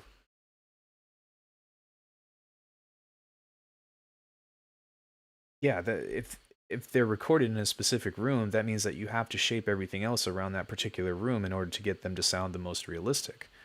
But like I've talked about, whenever I do drums and stuff, like if I'm going to process drums, like real drums, like acoustic drums, I want them to be as dry as possible, because that means that I have complete control over shaping the fundamental of that sound. So yeah, I would definitely, if it was a sample library, I would definitely want it to be dry. But you know, some people don't want that. Some people just want to push, you know, a button and then make it sound great, which I get, you know, because who's to say, like, not every... just because you make music on the computer doesn't mean that you have to be a sound designer, right? you can be whatever you want to be. Some people just want to compose. Some people just want to, you know, do a bunch of other shit, which is fine. But as a sound designer, if I was going to try to shape some strings or some harp or something, I'd want it to be dry, and I'd do my own shaping to it. All right. So there's that. Now let's go into the bell sound. So my favorite way to make bells is by doing FM envelopes. And so I'm going to see what this has to offer. Yeah, some libraries are recorded too wet, but the ones that like have some environment ambience or have separate tweakable reverb, or I just do it with another reverb. So like I have the symphony strings from Native Instruments, and the problem that I have with it is it's too, for one, it has too much tack, and two, it's too spread out. So like I want to do like a violin solo or a cello solo, but I'm trying to use an ensemble in order to accomplish that, and that drives me through the wall because the only good cello that I found is the Tina Guo one. I think I mispronounced her name, Tina Guo. But you know, man, I don't know. Like if you start looking at sample libraries for instruments, like man, the cost and the hard disk space is astronomical, which is something to consider as well. So sorry, bells. All right.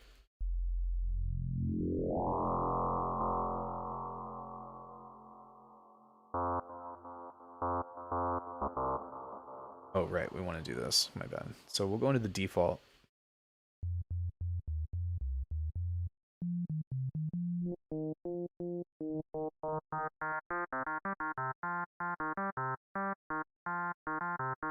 Okay, and what we can do here is I have lots of libraries that are too spread out, very familiar.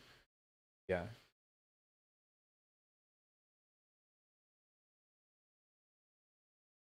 Okay, so we can mod oscillate.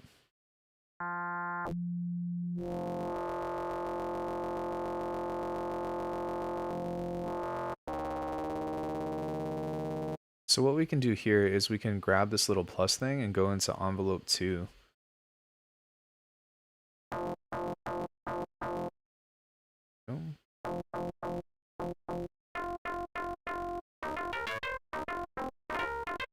Why do I load pigments every time when I need an initial preset? You can just click on the top left corner because I'm using the demo. So you can just use a sine wave and then go into phase modulation and add envelope 2 to the sync rating. You can also do this one if you want, but you can use this pretty much to shape your bell or like your bell timbre. The modulator oscillator sets the frequency for all modifiers in the oscillator. It took me a while to get it. Yeah, that's cool. I noticed that like if you turn this up higher, then you'll start to hear it going quicker, which is kind of neat.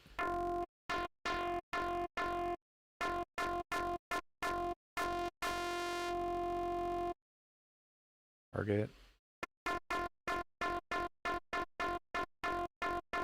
Okay, so now that we have that, we can set this to low pass 12.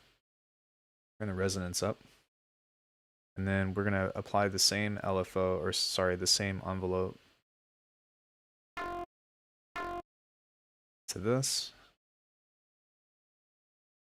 I already made up my mind if I'm going to buy it. No, I'm not going to buy it.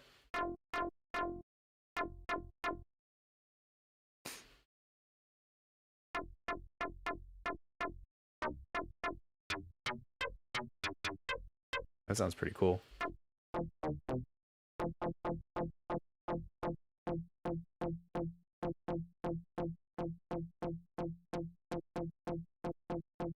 Okay, with just a little bit of detuning. Yeah. Doesn't add anything to his arsenal, really. Yeah, it doesn't change. It doesn't really change anything for me.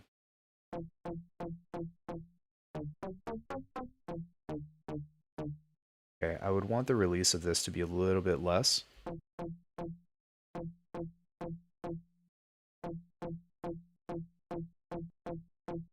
The tutorials I watch with Pigments were always showing off the new features. It was cool to see, but it didn't really help too much. So thanks for doing this. Yeah, man, thanks for the future pizza.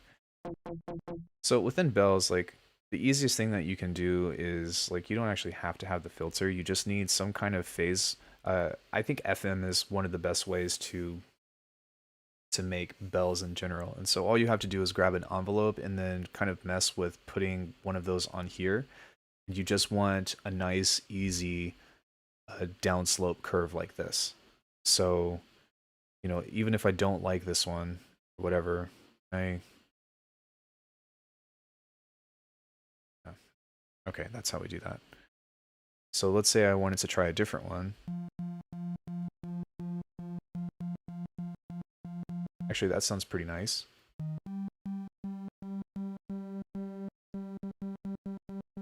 Okay, so I'll come down here and we'll go to the plus button.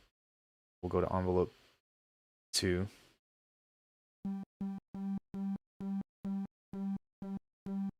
And now we'll give this a little bit of release. Actually, not this one. We'll give this one a bit of release.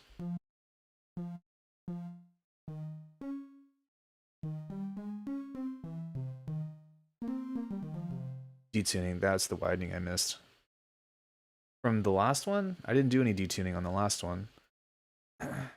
Or did I? I don't remember. So yeah, from here, like, it's kind of the same processing, right? So we can set up a delay if we want to.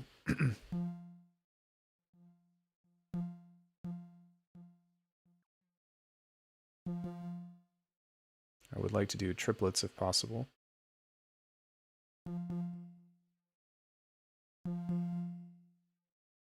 Both Pigments and Faceplant Basic was €100 at the time.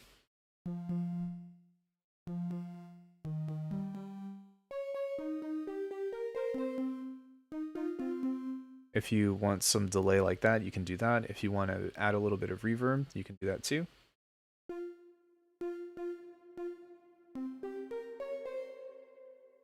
We want to change the timbre of this, then we can set this to like a square. Ooh, okay, if we do that, then we don't want this, so. If it's a little bit too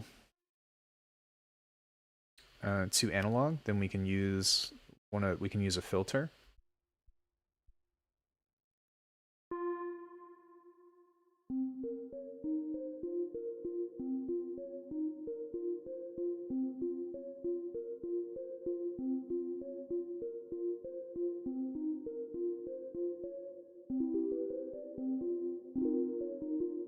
If you want to make it kind of plucky, then you can apply this. I'm okay with it because I was going to buy a Sublab and I saw Alckemy do the same thing, so that saves me $40. Yeah, Sublab is cool. It's very efficient, but it's by no means like unique.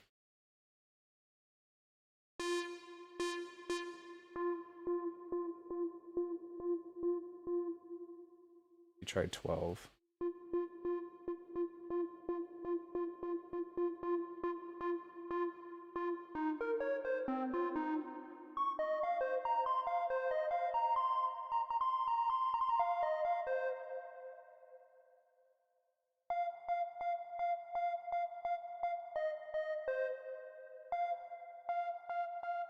So like once you have an idea about what you kind of like, then what you can go and do is just start coming through here and look at some of the different wavetables and stuff.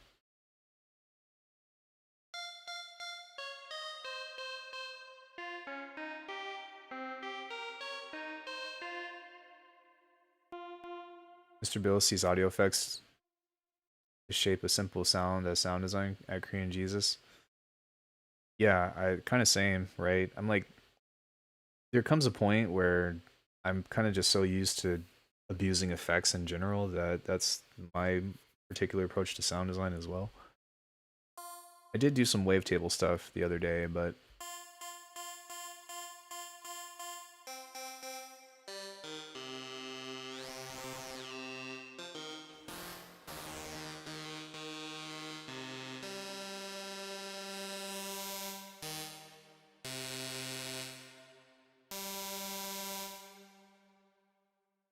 pull the sustain down like this.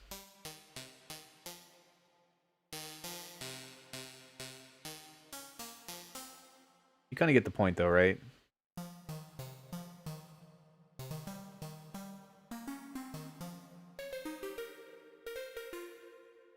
That's kind of how you would make bells in general. It's just mess with the frequency mod and stuff. It's also kind of weird that it doesn't have like independent. It doesn't have independent FM.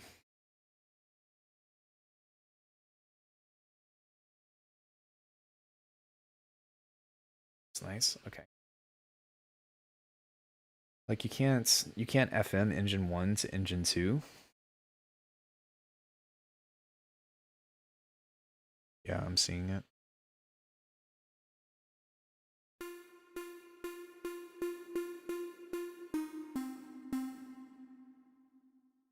Okay, a square.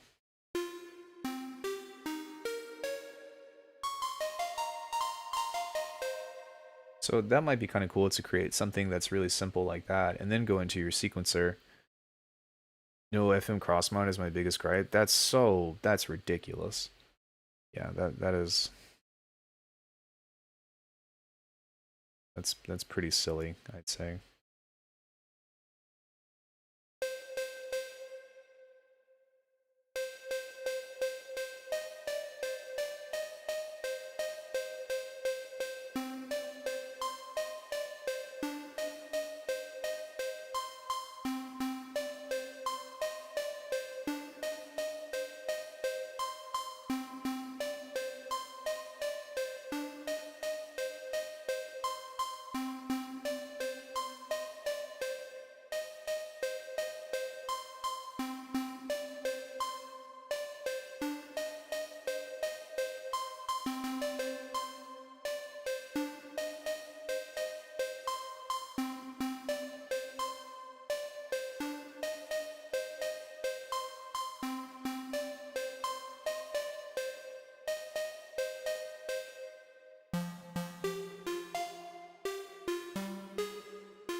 It's kind of cool.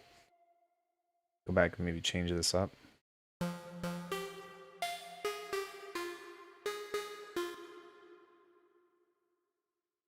Assuming this works.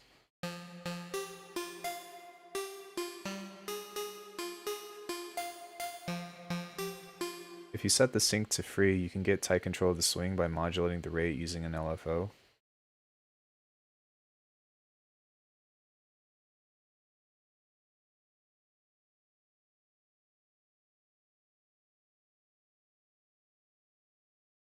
To BPM? Or what am I doing that's setting that off at free? Is it 240 and I'm in Japan right now? Alckemy, when do I sleep? Sorry, man. It is 12:41 p.m. where I'm at. Big ups from Japan. Can I move in? Kidding.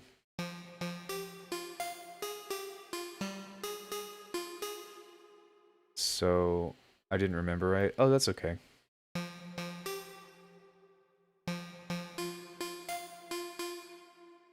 Off, half, up, random.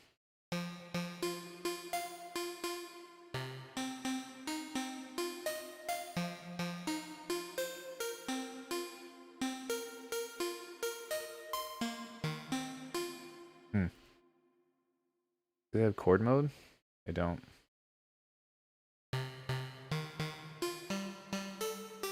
It's a funky patch though. Yeah, I mean it works. I mean this is like really basic stuff for me, you know, like I could do this so much quicker in Faceplant, but granted I've spent a lot more time in Faceplant, so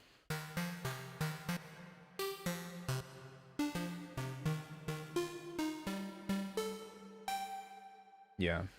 But yeah, that's pretty much all there is to it. Korean Jesus, did you have any other sounds that you wanted me to look at with this? And like the thing is too is like if you already have it, then why not exploit it, right? If you already bought the thing, like you know what I don't spend any time in whatsoever? a lot of things, but I spend almost no time in Absinthe, and supposedly Absinthe is like amazing. I have a bunch of synths that I don't even use. Don't miss out on tuning for modulation. Tuning for the modulate.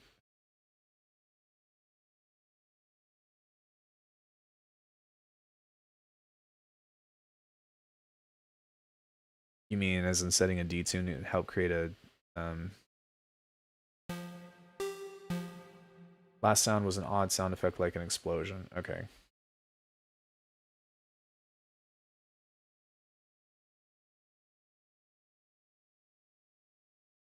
Okay, so we need to create an impact. As in turning the knob.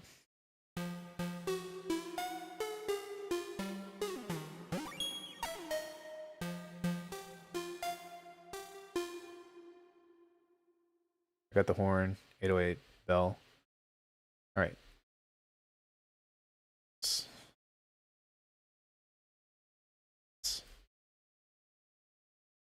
think I can play with those to get the other sounds I want. It governs all the other mods. Oh yeah, that's why I had that volume. That's why that's what I just turned that up all the way. But I did that on purpose.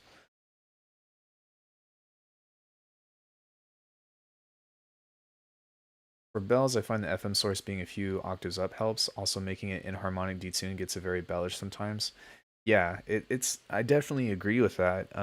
But there's not really a lot of choices that you can make with like you can do exponential here, but as far as this stuff, like it's not it's not it's not any different. You'd still have to mess with this. Long story short. Okay. So, what we need to do here is create an impact.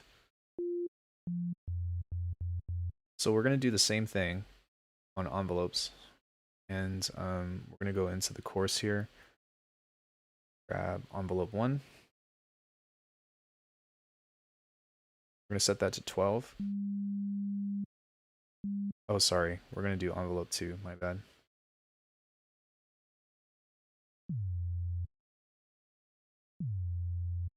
We're also going to turn this down as well.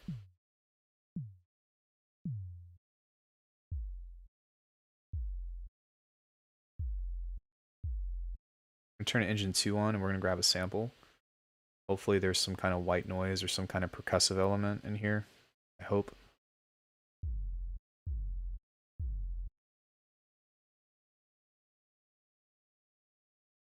What I would do is maybe reach for some Foley.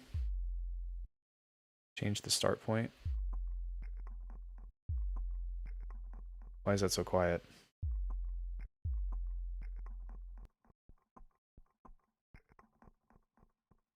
This is on.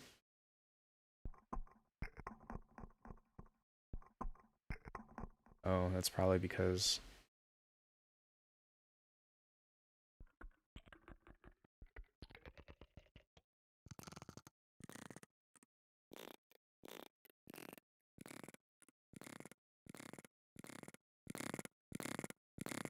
Can you modulate the modulators? Yes. Use surge for bells. Yeah, my questions won't be specific to Pigment 2, it's mostly focused on the sound design. If anyone is into FL Patcher, there's a plugin called Mux Modulator where you can load third-party VSTs into the modular grid. Add a little high feedback delay with short times for bells to ring more. Oh, it's not simple oscillator, I get it.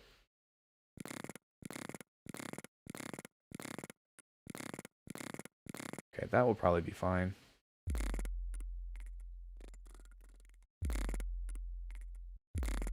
So whenever you load a sample, because you're going to be playing a low note, you want to turn the root note down to something that's going to actually be audible. You can also turn granular on if you want. That actually sounds much better. So turn the filter off. And you're kind of already getting on along your way, but what I would reach for is distortion first. Then I would crank the reverb. And what I might actually try to do instead is have it pretty dry turn the sustain up, turn the release up, go in here and to LFO3 and have it blast out with reverb. So have a really long attack like this. Okay, or not. Why is this? Oh, that's because it's on LFO. I was like, what? You're blowing my mind.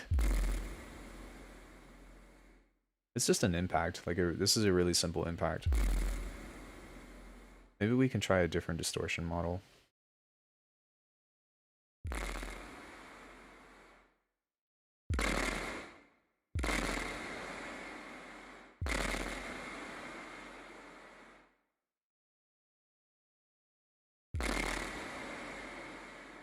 Okay, for whatever reason, if like this isn't like a big enough impact for you, then what you can do is you can set this right here to have a longer decay.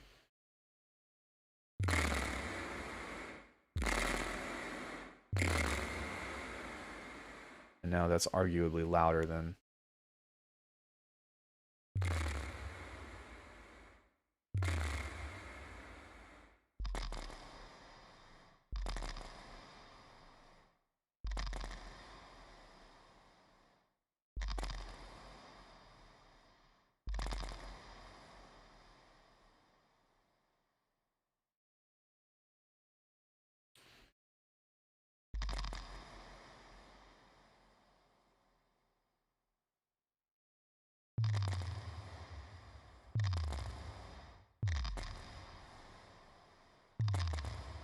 Okay, so for whatever reason, if this is too high and the decay is there, then you can see how it has like a ooh, right? I usually don't want that, so what you can do is you can actually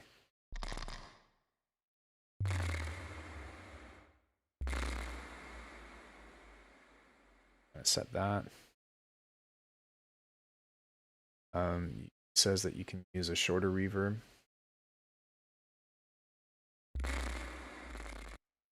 So smaller decay.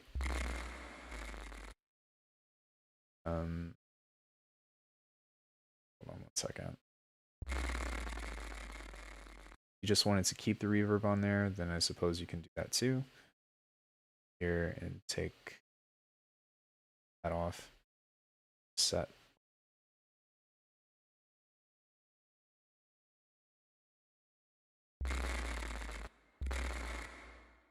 Set that on.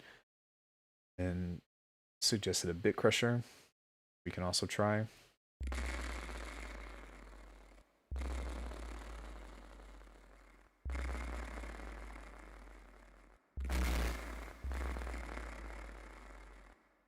At the end, some compression. If you want like a harder hitting impact, then you want a longer attack and a longer release. But you can wait that to be 100%, pull the threshold down, and makeup up. High ratio. Try to shoot for like, I mean it depends, but try to shoot anywhere from a decently high ratio, like anywhere from 4 and up is usually good. If you really, yeah, you can do that if you want, but that might destroy it. But this is creating more of a kick, right? I think that what he was looking for is more of like just an ambient, more of an ambient kind of sound.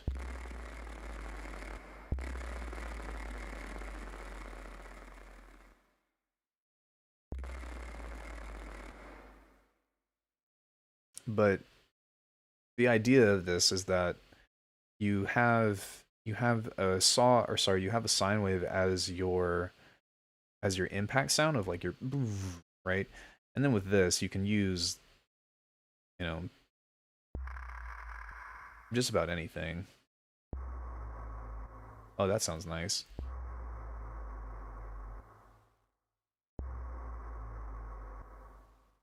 Okay, so let's come back into here and let's pull this up a little bit more and pull a higher decay.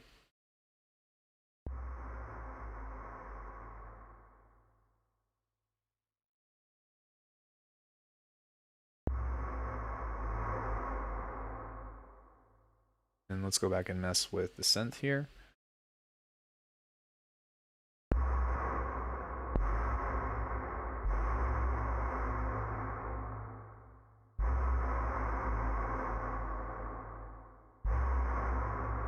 on envelope 2, we're gonna bring that back up.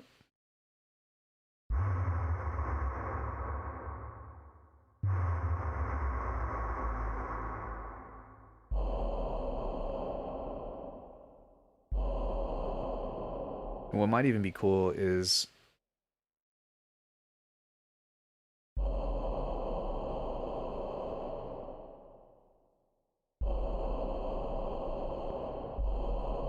okay, that doesn't work. Yeah, oh, okay. What we can do is we can take this and go here. Tuning. Oh, is this tuning global? No, it's not. Okay, cool. So we can grab this. Trying to emulate the fluctuations by drawing in the function. Yeah, you can do that too if you want. That's no big deal. But you can go into here and then you can also do set this to here where this will also pitch bend, which is kind of cool. We can also set this to go up to where this kind of comes up like this. I could have added a sample. That's kind of nice.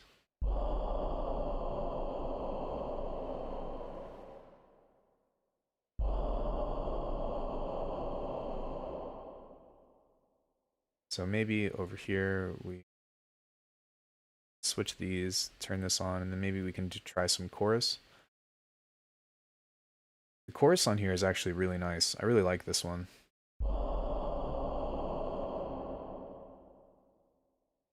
Set like a longer decay, a little bit more pre-delay.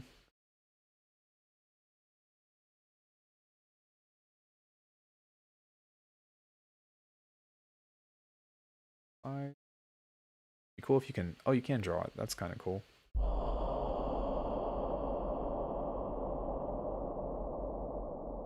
It's a really nice impact.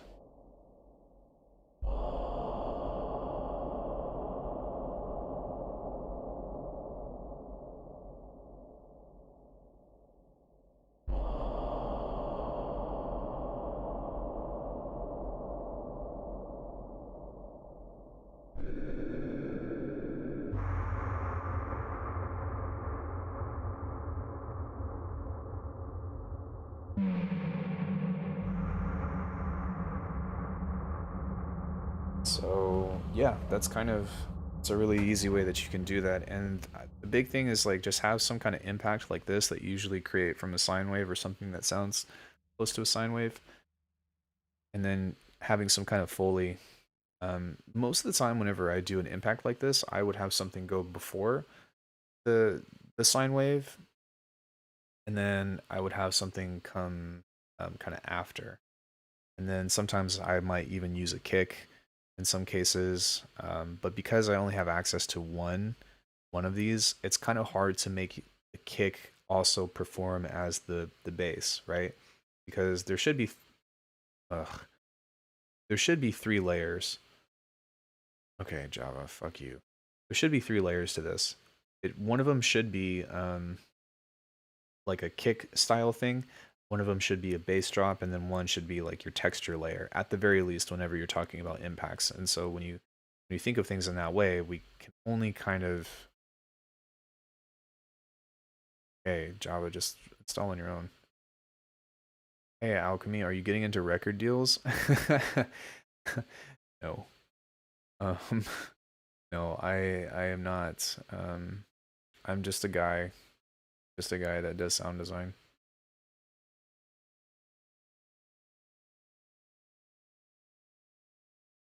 If my music at some point gets to be good enough, then I will let you all know, but stay humble, my friends.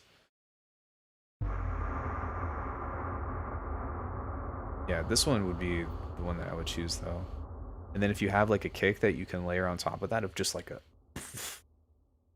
why don't we do that? So we'll come down here. Good lord. Oh, I forgot it was time stretching something to hell.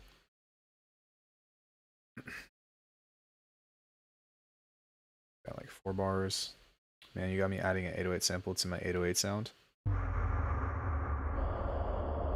I mean, if it works, right?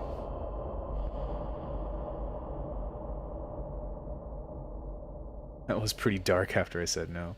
I mean, like, there's not really a point to... There's not really a point to... Okay, that'll work. And what you want to do with a kick like this is you actually want to take out the higher frequencies, so that way you just get the smack of it. So... There it is.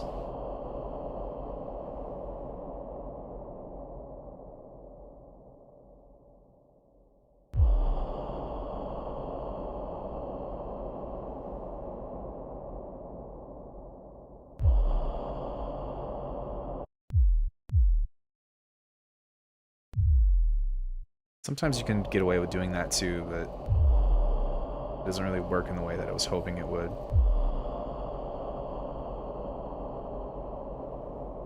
So yeah, that's how you can do all that stuff. Yeah, was there anything else that you wanted me to cover with this? What else can we look at? I'm surprised the thing hasn't told me that I've been watching the demo for too long. That was pretty dark when you said no after the laugh. Yeah, labels are kind of like record deals and labels are kind of whatever to me. I don't. It's an honor, I think. But it's not like. How did I adjust the slope in the Pro Q so quickly? So I have a trackpad that I'm using on my laptop, and if you double slide right here, then you can adjust it in that way.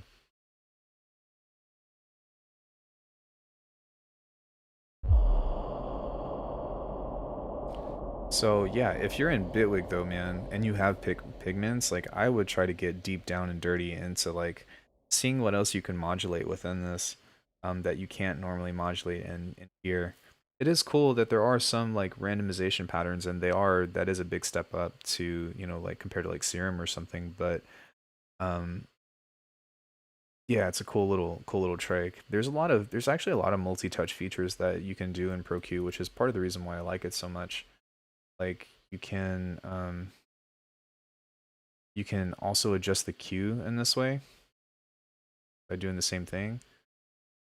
Scroll on the mouse. How about a basic techno sound using LFOs to get that wavy sound? What? What's a basic techno sound? Speaking of, hi Ian, today we're doing some planning and I wanted to ask you this. Also check the bottom of this email for a surprise.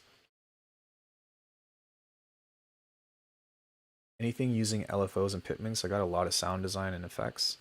Got a lot from the sound design and effects. Okay. How about Serum has a few random things. Well, it has the chaos, but that thing sucks. ProQ is bang. Yeah, it's pretty wonderful. Okay,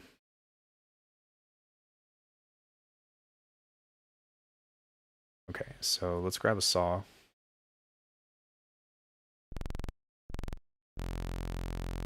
And I suppose if you just wanted to make a really basic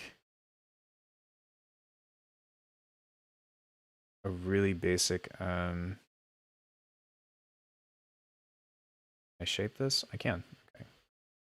Just want this to be a ramp. How do I make this a ramp? Become a ramp. Be the ramp. What? Okay. Just gonna use this. Oh, perfect. That's what I wanted anyways. So you can use a function here, and you can set that to the cutoff. Like that. How do I just...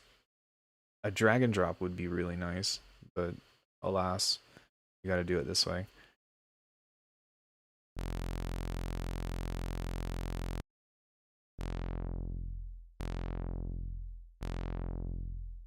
Okay, so if you want like your typical Goa trance bass, right?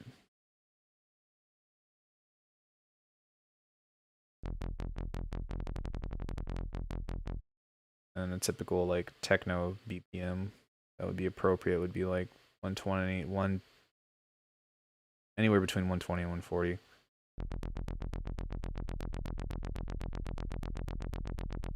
And then from here, we would do like some kind of distortion or something.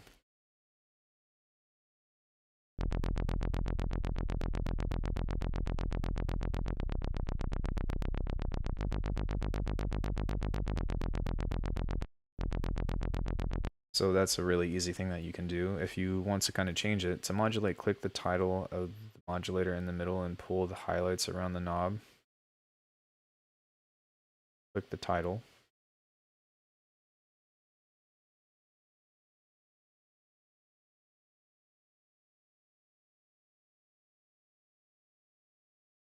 Highlights. This is the highlight, right?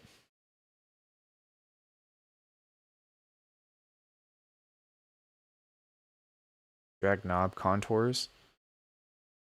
Oh, that's the highlight. Okay. Okay, that makes sense. Gotcha.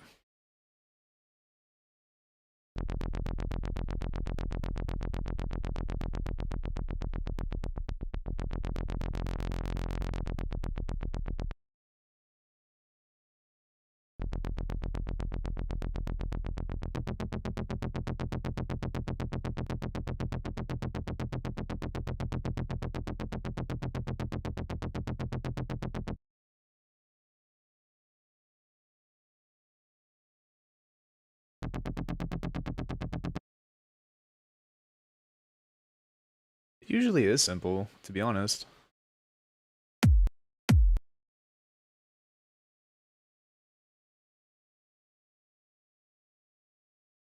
It's not, it's kind of just like knowing what you're looking for, right? And these are great sounds to kind of just do a refresh on. So, the techno heads out there can tell me what it is what BPM I was looking for, but yeah, so like a Goa trance bass.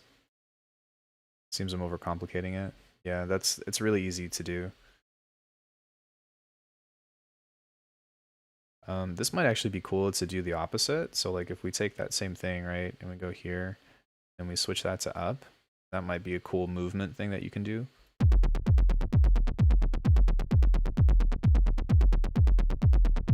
I would argue that the tails of these kicks are too long for this genre, or too long for this BPM, but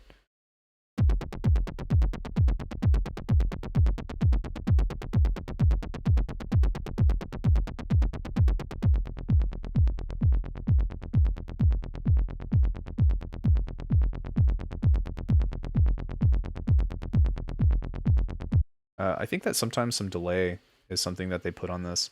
The tightest sound, you might want the waveform to reset on every note. Can I do that? Alckemy, I think you will relate to this concept. I'll check it out later. Is there phase control on here? Yes, sync it.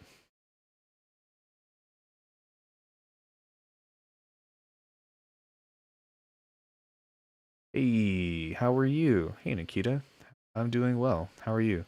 Okay, it is. Gotcha. Key.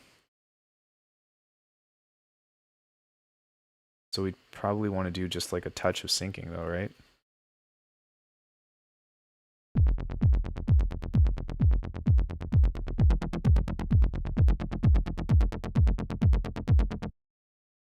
This would probably be more so of like techno. Haha, it is synced. Oh, okay, gotcha. Oh, hey all. Hello. So yeah, from here we'd probably want to add some kind of chorus or something. Or sorry, I meant to say delay. Good. Just a touch of delay, or maybe even a tap echo could be nice.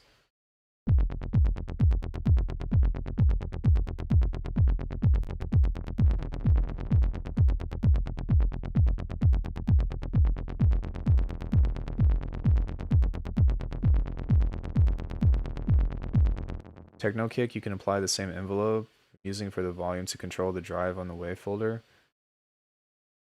Wait. So that way it goes from more complex to less complex. It's a classic techno kick sound. I'm just making a little bass right here. That's all this is.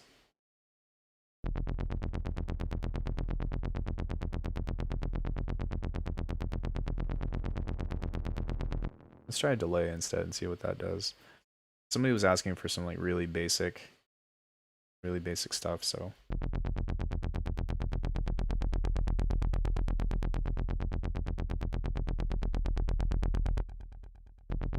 yeah. And so if you wanted to, Korean Jesus, you can do your own sidechaining in here as well if you don't want to add a sidechainer. So what you would do is, let me see. Okay. You would grab another function like this,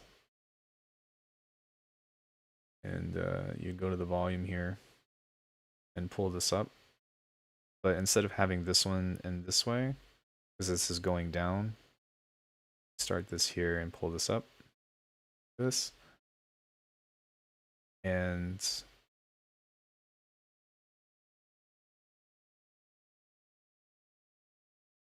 that's still going down. That should be going up.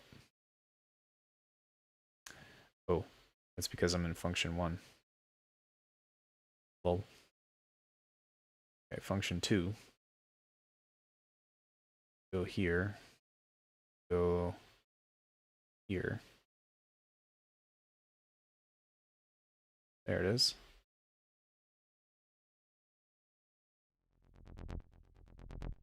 And then we go to 1/4.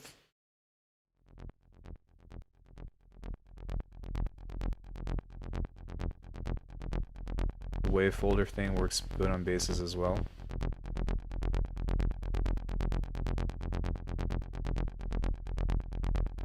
So now it's got its own sidechain in it.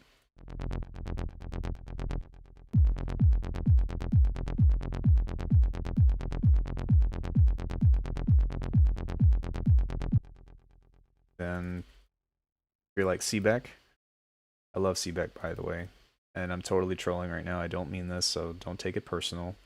If anybody else knows Seebeck, but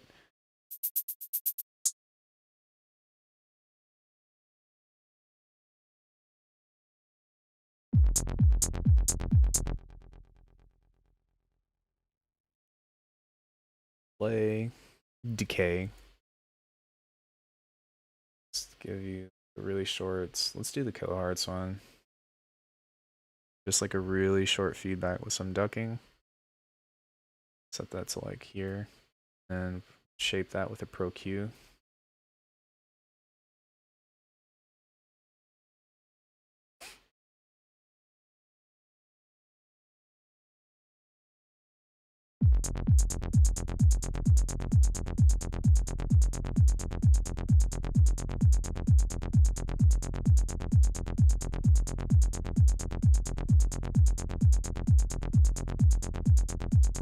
And then there you go. There's your techno tune.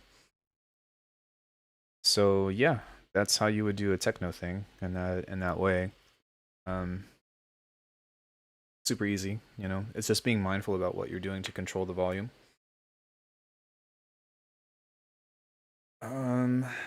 But yeah, so that's the techno tune, or that's a techno Goa-trance bass or whatever.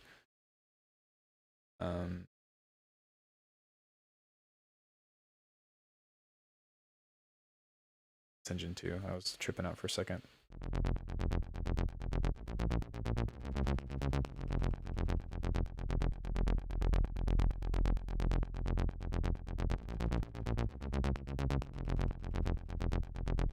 If you wanted to, you can also, like, because we have this set up now, like, we can actually change this as well and turn this into a bass like this.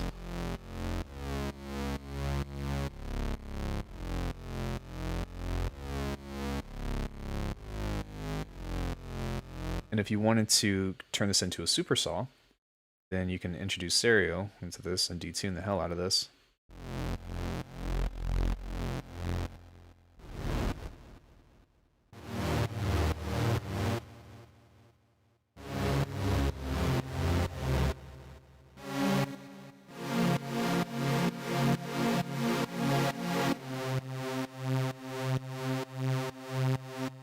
Can you show us real quick how to make complextro?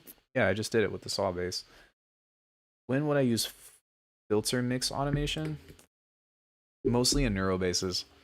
So if I have a bandpass, then that's probably the biggest. That would be the biggest thing, I think. So if I've got a really nice bass like this, right? Let's go here. 100 minutes later. I know, I'm sorry. There's the delay. Is there a mix on here? Let's turn this off. This one. Okay, is there a mix mode on here? There's not, but maybe there's a mix on this one. Yeah, okay. So if you have a bandpass,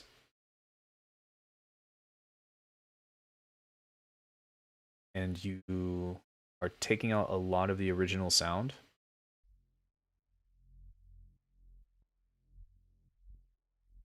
I don't even hear this anymore.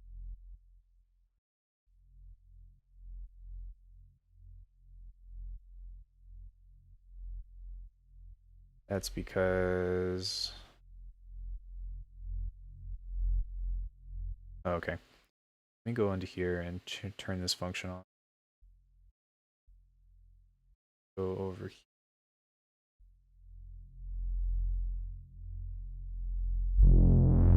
There we go. Okay, sorry. All right, so if you have something like this,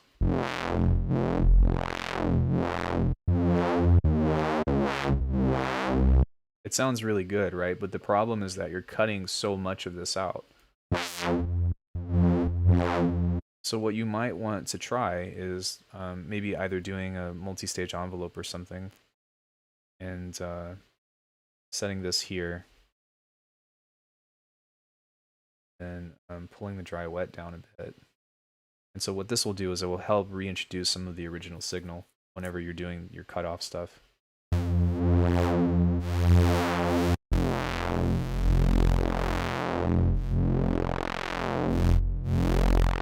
See, so whenever this pulls itself down, you end up getting some of that frequency stuff back, which sounds pretty good.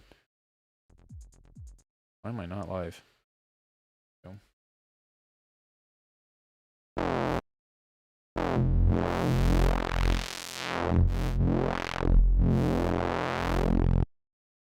Let's make it a little bit more dramatic so that way you'll be able to tell.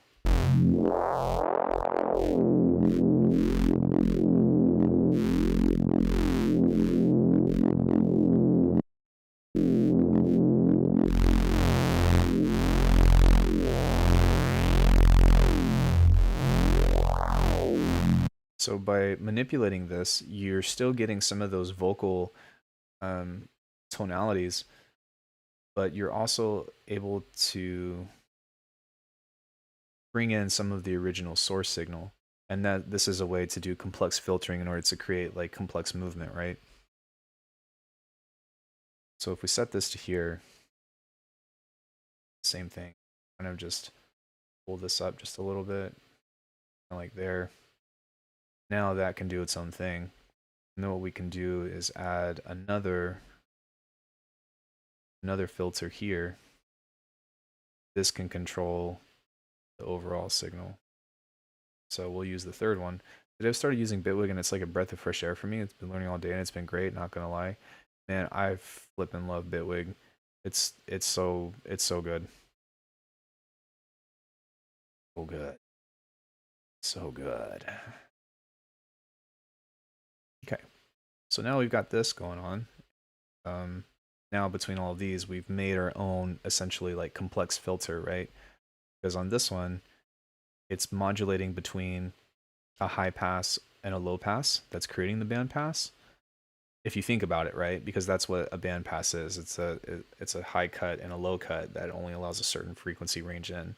And then if you look at here, within this stuff, then we're using this to control the overall signal. So you can end up getting some interesting stuff in that way.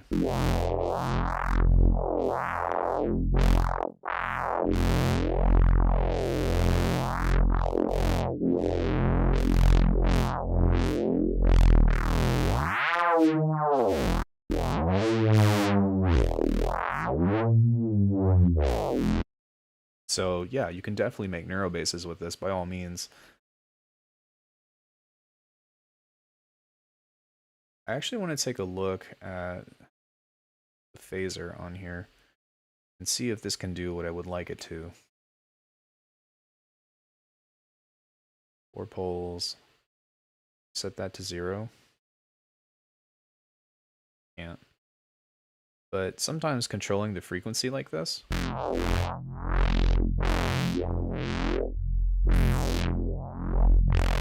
can sometimes introduce some interesting results.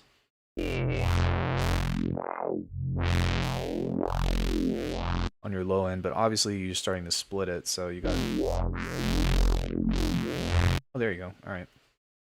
So we can click there and then kind of just mess with the frequency here just a little bit.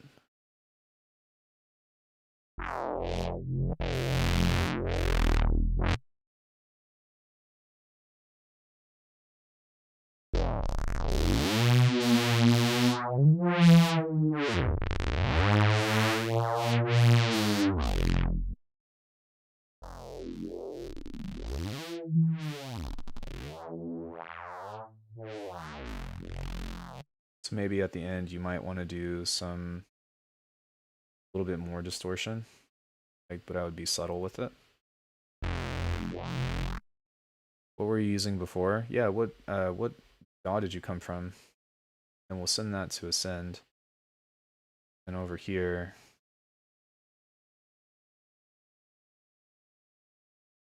let's actually come into here. And instead of having a delay on this one, we can do reverb. Same thing. Pull that up a little bit. This one, stereo pan. Some compression.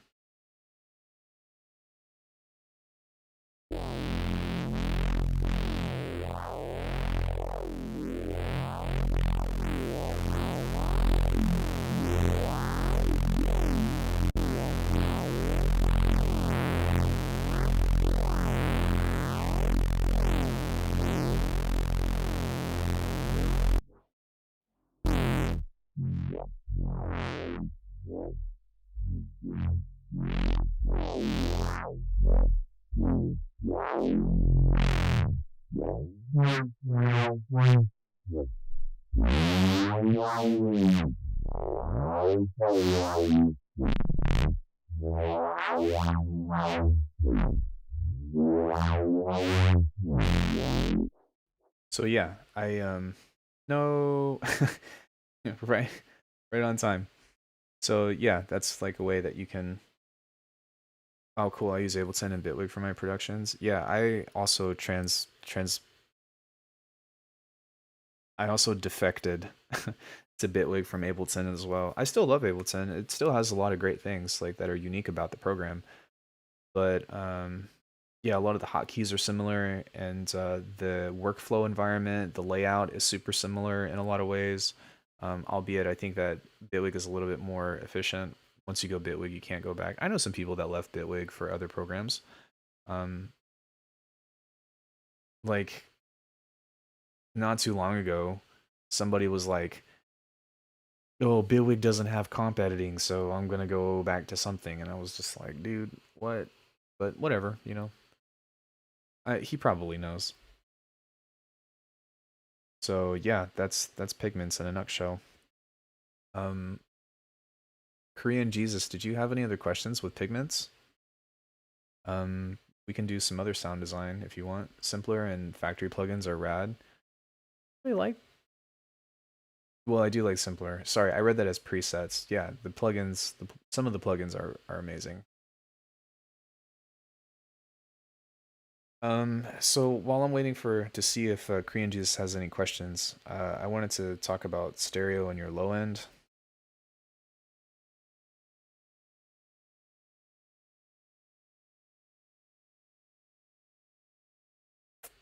I'm gonna pull up Ableton for a hot sec.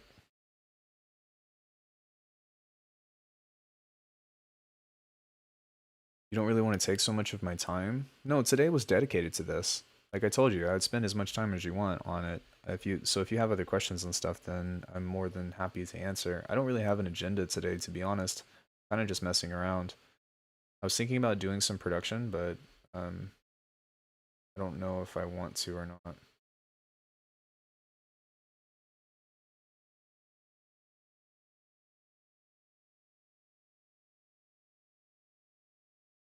Finally. You guys ever heard The Rock say that?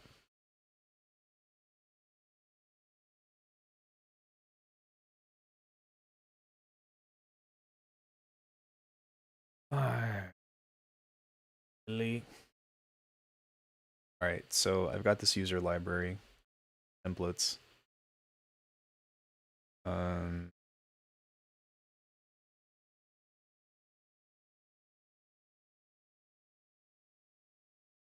Where is it? Oh, base templates, okay.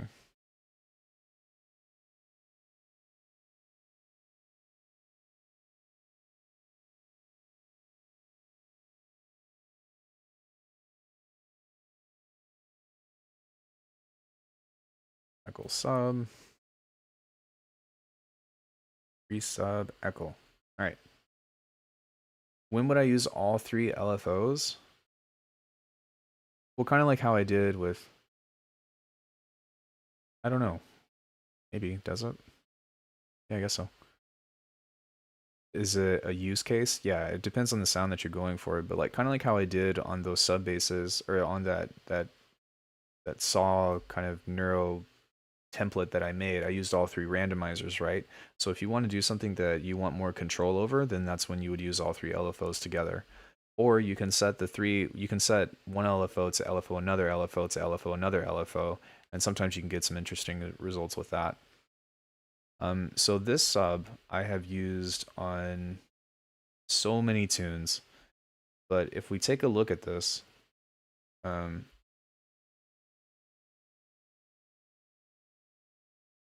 this is the same sub that was used in this was the same sub that was used in what's it called? In a lot of Echo tunes as well.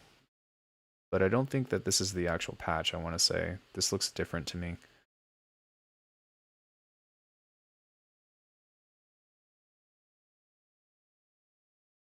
It might be this one instead.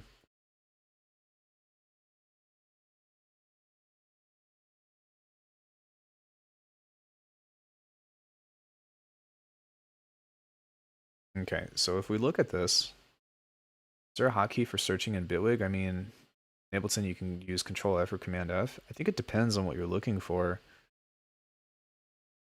Dashboard is closed. Okay.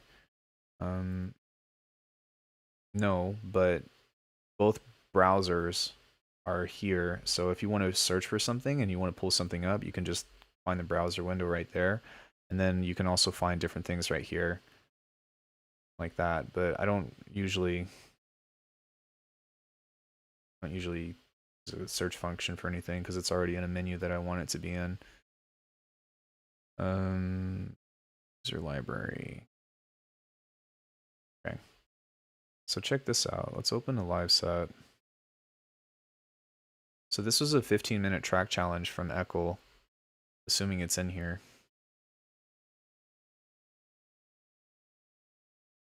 Here it is.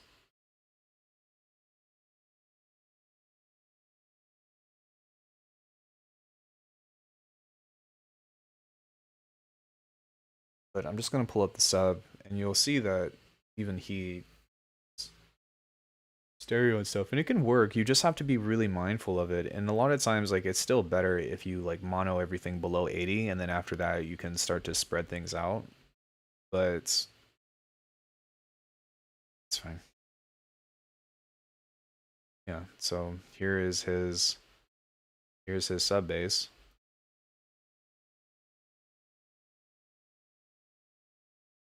And if we pull up an imager on that,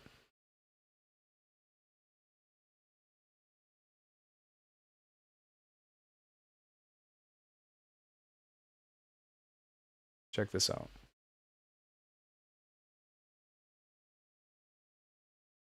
Oh, it is completely in mono. Usually isn't.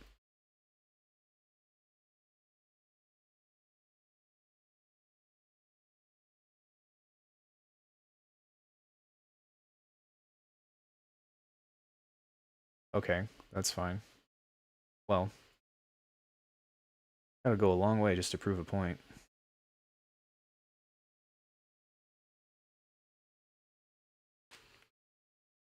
I'm on a 150 or even 250 sometimes. All right, let's do this. No sound from live, by the way. Thanks.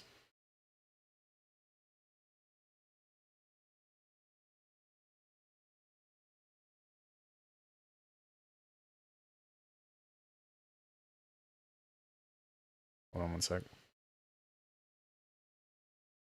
Ugh.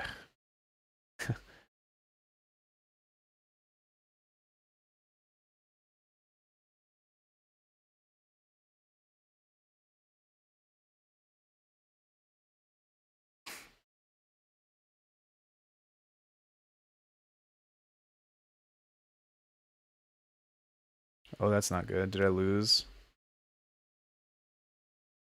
Did my sound card go out? That would suck if it did. Close, close, close, close.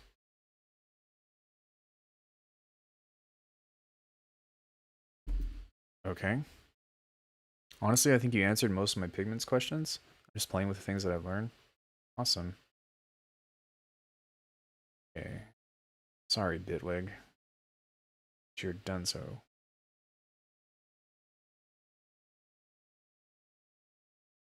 Close that. Let's grab this image around here.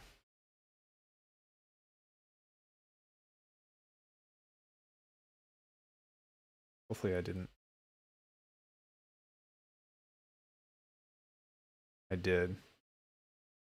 Okay. Well, I'll have to reset this here in a bit anyways, but so right now we're just looking at our low end and look how wide this stuff is over here.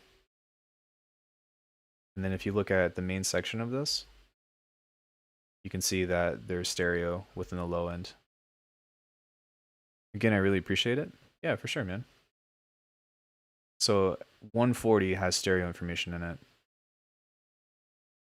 100 still has stereo information in it. It's not that much, but you can still see that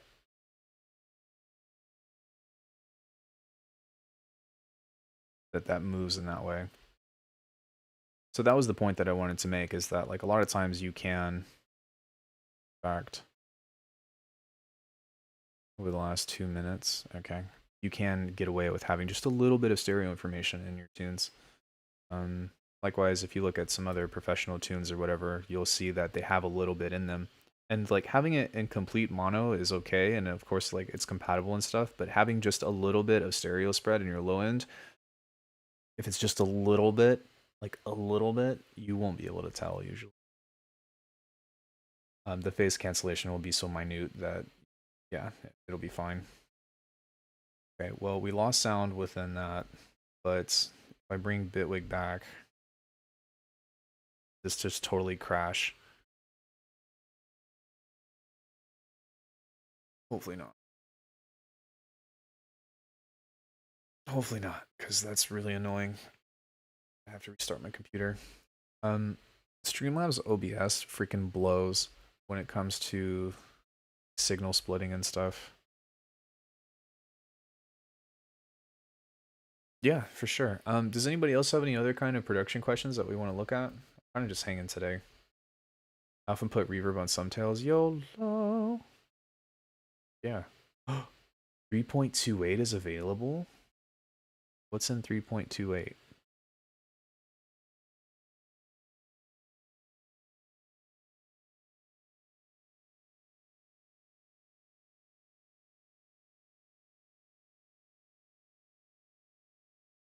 Nothing.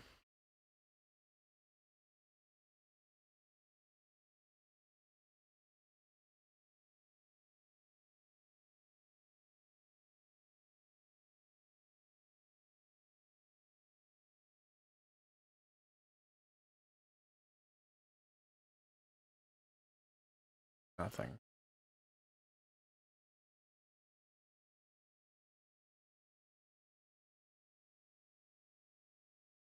Sure. Reincarnation. Is black hole routing not doing it for me? It's not very reliable. It crashes a lot.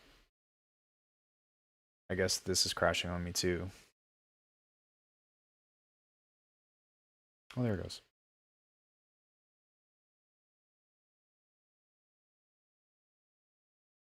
Let me see if we can get sound of this though.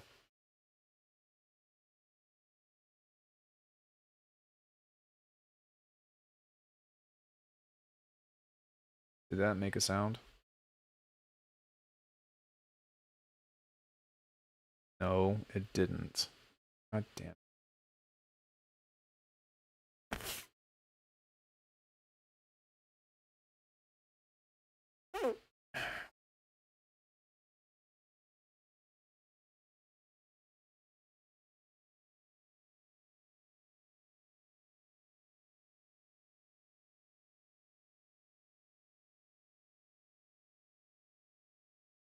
Um,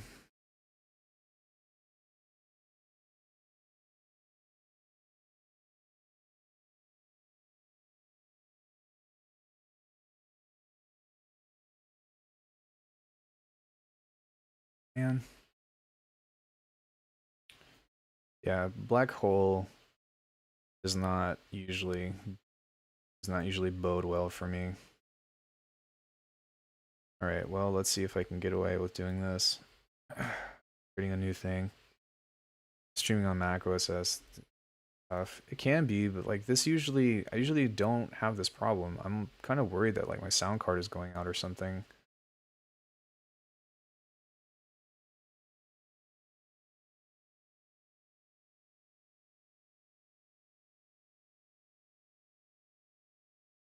My new interface is loopback integrated, so I've yet to try that. Try that. Let's activate audio engine. And it's also Streamlabs OBS. Black hole constantly forgets your card if you plug it into different USB ports.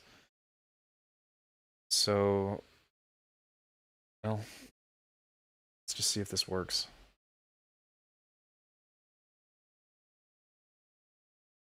No, I'm not getting any playback.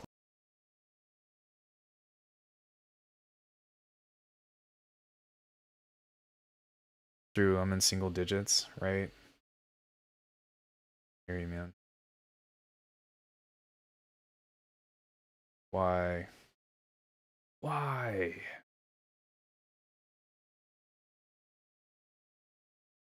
Why? Fuck off.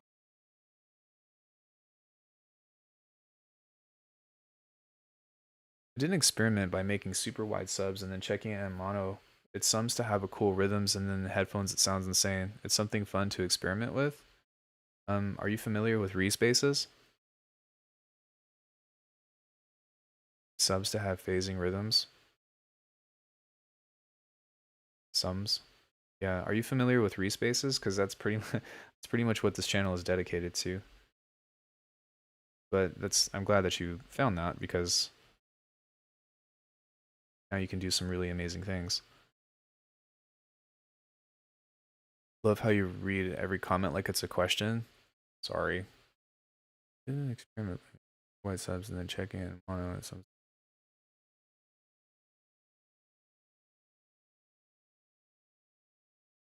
I don't read it as a question. I think that I just read the chat for the most part.